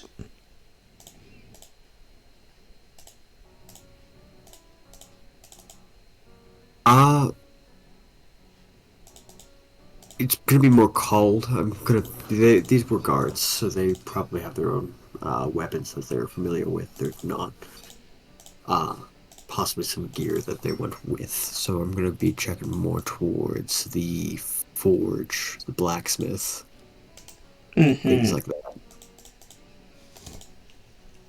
Fair move, fair move. Okay. So with a 26, look at all these 26s being rolled. You are actually able to find a group of gentlemen that are not necessarily in the blacksmiths, but they've propped themselves up around the doorway and frame, chatting to them like as they're working. And it's essentially the thing of they're staying out of the forge itself to not get absolutely roasted by the flames, but they're stood there chatting to them as they work because they just want to spend some time with them.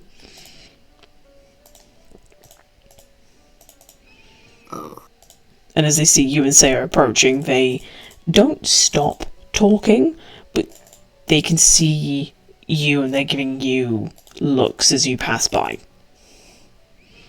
Are they built like they were guards? Like they're a bit more toned or something like that? Do they have weapons on them or anything? They don't have any weapons on them, but I'd say that you looking at them, they seem to be a little bit more toned than just the average man. But then that could just be their occupation. You don't know where they work.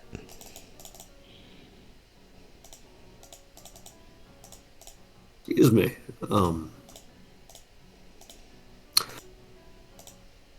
Oddball question. Are you guys mercenaries by chance? Or guards or something like that? Or used to be guards? There's a look between them, and one of them looks to you and just goes, "Who's asking?" My name would be Jack. I was looking for some assistance. You see, around this time, hibernation kind of ends, and bears come out to try to, roam again.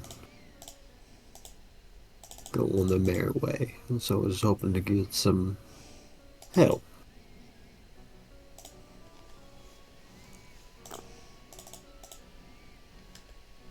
Okay.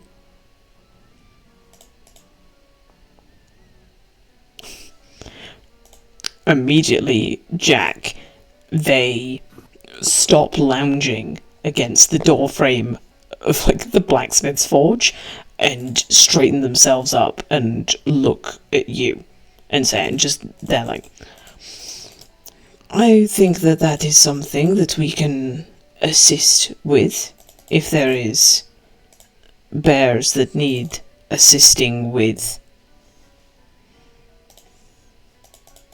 That would be fantastic. We're gathering a group together for this type of project. If you could meet us over at the inn where, if you know who Danica is and her family, be that inn.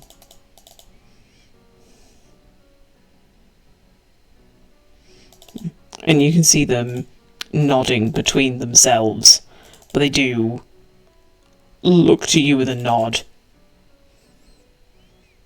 with at least a plan in mind. Yes. One of them looks to you and says, "Is there a time plan?" Later today, probably closer to the evening. That'd be ideal. We have a room upstairs. Just give us a knock. See you at sundown. Leave a I have a companion. He's a mechanical man. Trust me, he's hard to miss. You'll have him standing outside. There's a little bit of a like the cartoon style, like heavy blinking. Yeah, you get that a lot. But they seem to be responsive, at the very least.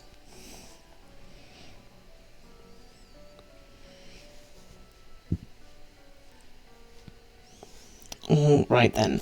So then, last on our list that we have is... Quick question. How many of there was there? There was 3.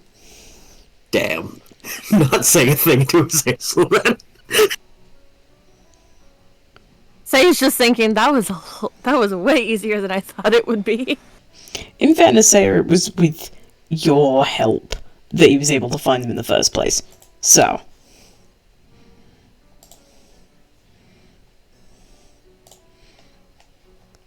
Alright then, so last it is Amira and Aurora. Oh boy.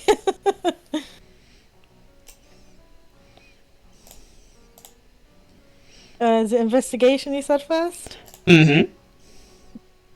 And it's either one of you rolling with advantage or each of you rolling separately. You want to roll one separately each? Sure.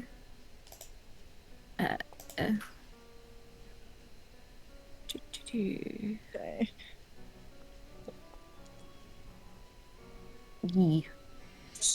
Okay. And then to modify the potential DC, are you going to make a cold shot, or are you going to just say that you're wandering the town?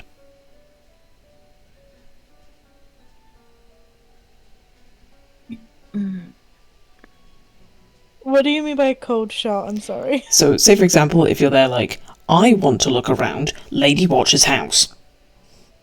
Oh, okay. You're saying I'm going to a very specific location to try and find them, but if you don't make a cold shot, then you're just wandering around the town.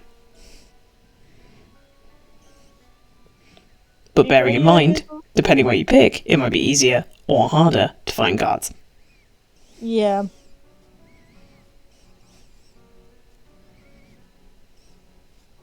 Aurora, you got any ideas? Not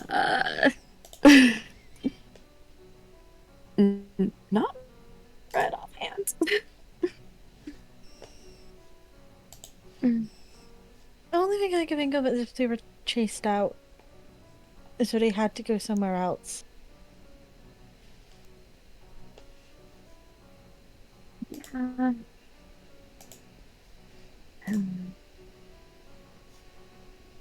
And the only place I can think of is probably literally the last place we want to go to. Because I'm thinking prisons. Which is probably not a good shot. Place of sanctuary and prison.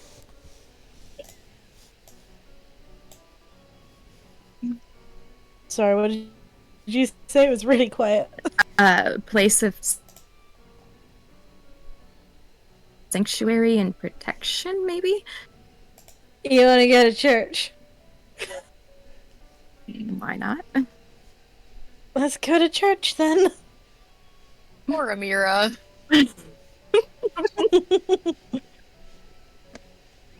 Okay, so you head to the church. The door that is normally open to all of the public is shut. But it is open if you go to try it. Oh, okay. There is a congregation inside. Okay. And the priest is still there. The priest is moving around the congregation, and when he sees you, he does give you a smile. He does at least acknowledge you.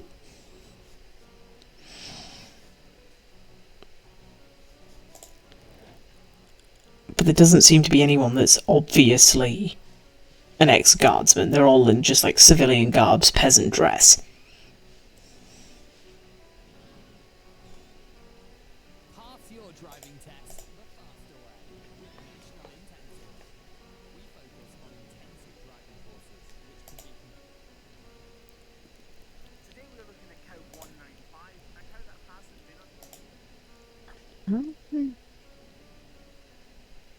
The only thing I can think of right now that's a pun is a bear claw.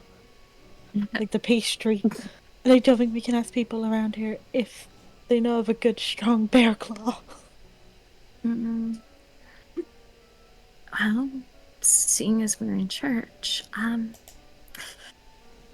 do you know, there's a goddess of the hunts back home. I know a little bit about her, but, These people aren't gonna know about her. no, but she has some very They know fascinating. the Dawn Father. No, it's Morning Lord, isn't it? Mm. They know the Morning Lord and Mother Midnight. Yes. My point, though, is that she's a huntress. And, some very interesting hunts have been had on her part. Like taking down giant bears, and owl bears, and other large predators. She's giving Amira a look like, please catch on.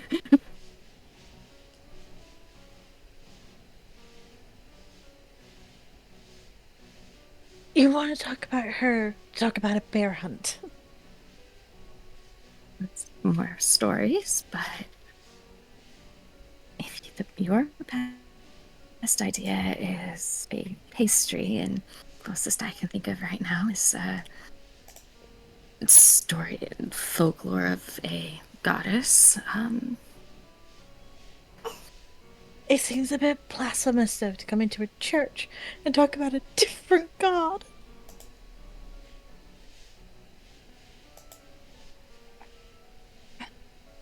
It's off the top of my head. I'm.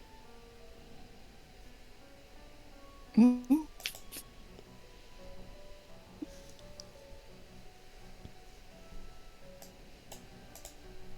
Assured of me shouting, "Hey everybody, bear with me. I think I've forgotten my holy book is a whole different ballpark." Alright, fine, then tell me, are there any bears out in the woods? Yes, plenty. And no, You said you said there's one. not. There's not a lot. Bears are a really rare animal. Rewind! No, not really. God comes down and says, not actually. Wolves are the main predator. No. It's usually the woos.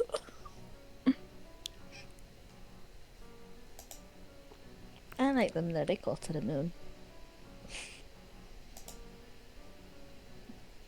Which again is probably not something I should say in a church. The Dawn Father.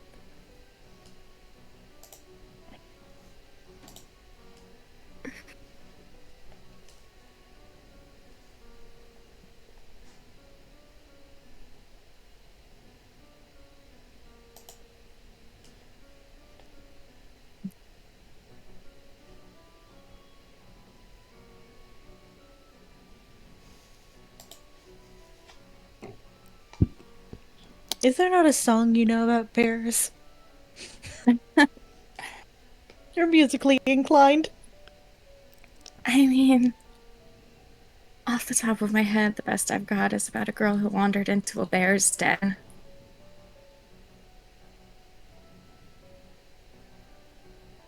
Fuck it, try it.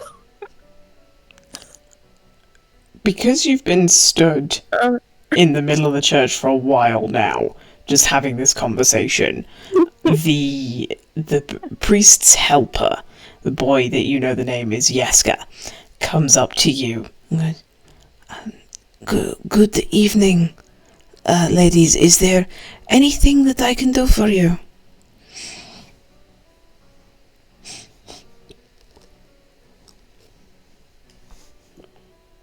Well, I guess to be moderately blunt, we're looking for someone to help hunt some bears or tell some stories about some bears.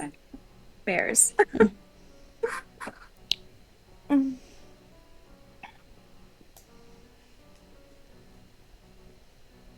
He We hear that there's a bear hunt happening soon.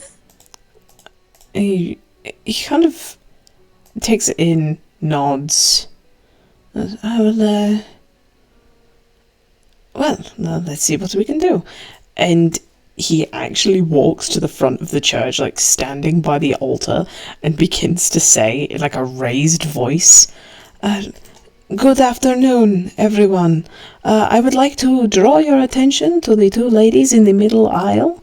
They are wanting to discuss the opportunity of going on a potential bear hunt, and if anyone wishes to join them, they should go talk to them."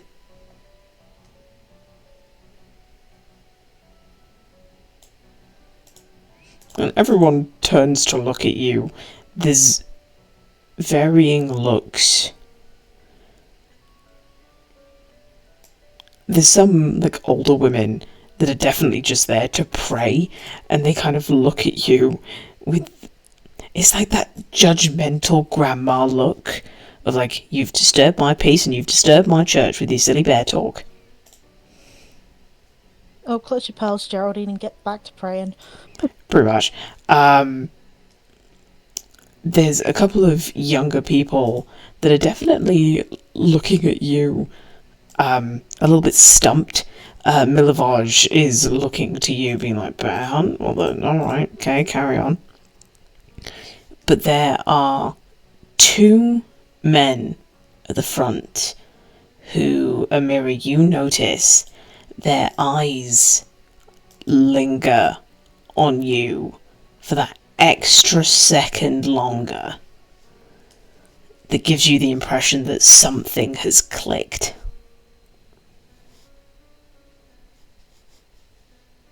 I walk over to those gentlemen. Yeah, they see you coming, and while they reposition themselves to go back to their praying position, they're quite stiff in the shoulders, and they do look to you as you step forward.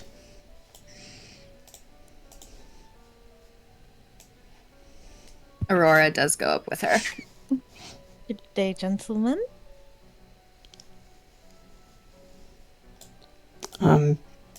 One of them keeps his head down, stays looking towards his boots in that same praying position, but the other does relax his hands and looks to meet your gaze, Amira. Good afternoon.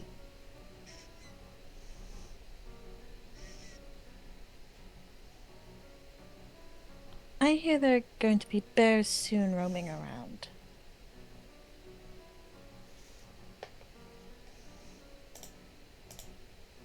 Have you heard such things? It's very rare to see a bear roaming around. You must have had a rare sighting. Indeed we did, but the bear seemed to be stuck in his cave. Oh, should be And, easy prey then.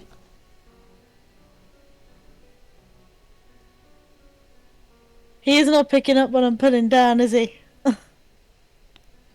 Who knows? Do I roll insight?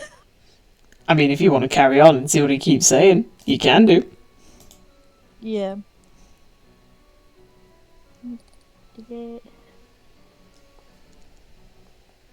Son of a nutcracker! Right, okay. No, it's a 9, so...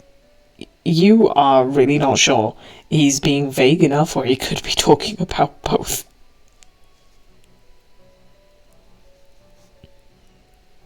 But how good is, a bear hunt if you don't get to see the bear first, leave the nest?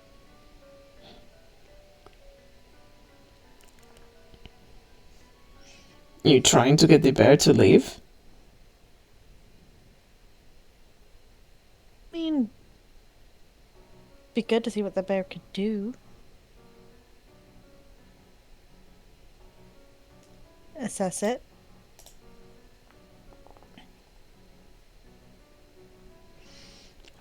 The one that had his head down looks up to you both and says, if you're planning to do that kind of an expedition, you are going to need more than 2 people. Working on the numbers. It's not just us. And is there a place that you are meeting?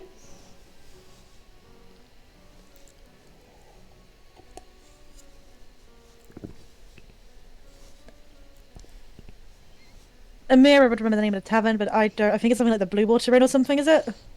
Yeah. That's completely wrong, isn't it? No, I think that's actually, if that's not spot on, that is pretty much it. As I very quickly... Yeah, Blue Water Inn. Okay. Where the water is clear and blue.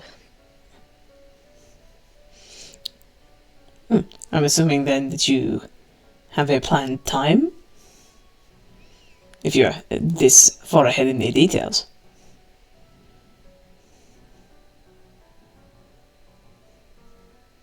Well, we don't want to wander around after dark. Smart.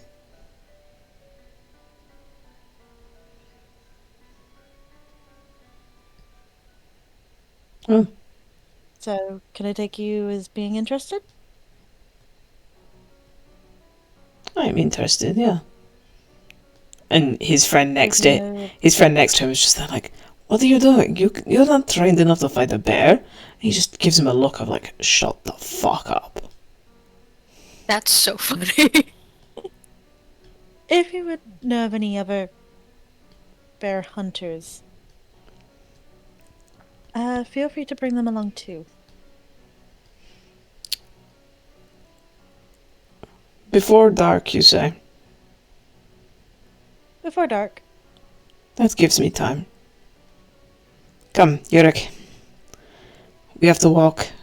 And his friend is just that like, but we came here to pray, and we've spent enough time praying. Now we need our daily exercise. Come on, you idiot. How many did we get? 2 technically. 2, and then depending on how many your friend gets going door to door. Okay.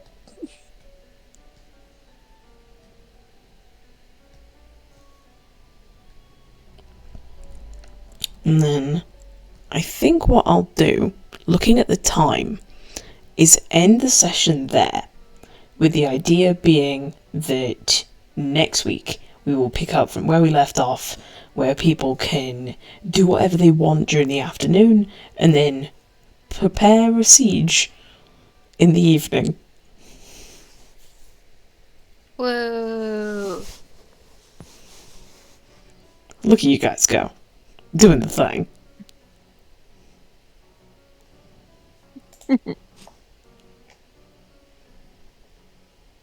It's gonna be interesting next Friday, so hopefully y'all tune back in.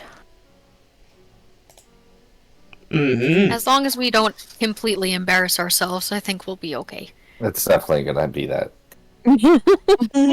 That's the best part. But, as always, we've been 20 Sides of Failure. We stream every Friday, 7 PM EST, on Twitch channel of the same name, 20 Sides of Failure. And then I release the VOD every Tuesday on the YouTube channel of the same name, 20 Sides of Failure. Well, all I have left to Azazel's say... a shithead. Way too early. Way too early. I don't care. Too early. I don't care. Oh my gosh. Way too early. All I have Once left to it say gets in. is thank you to my players who obviously think that each other are shitheads. Thank you, DM. Thank you, DM. I see. Damn, we all hate Azazel. Mm-hmm. Not That's all how of we have us, our okay? All of us. DM, just end the VOD nicely. Never. And good night to you all. Kiss some puppies goodnight. Good night. Say it harder, Sarah.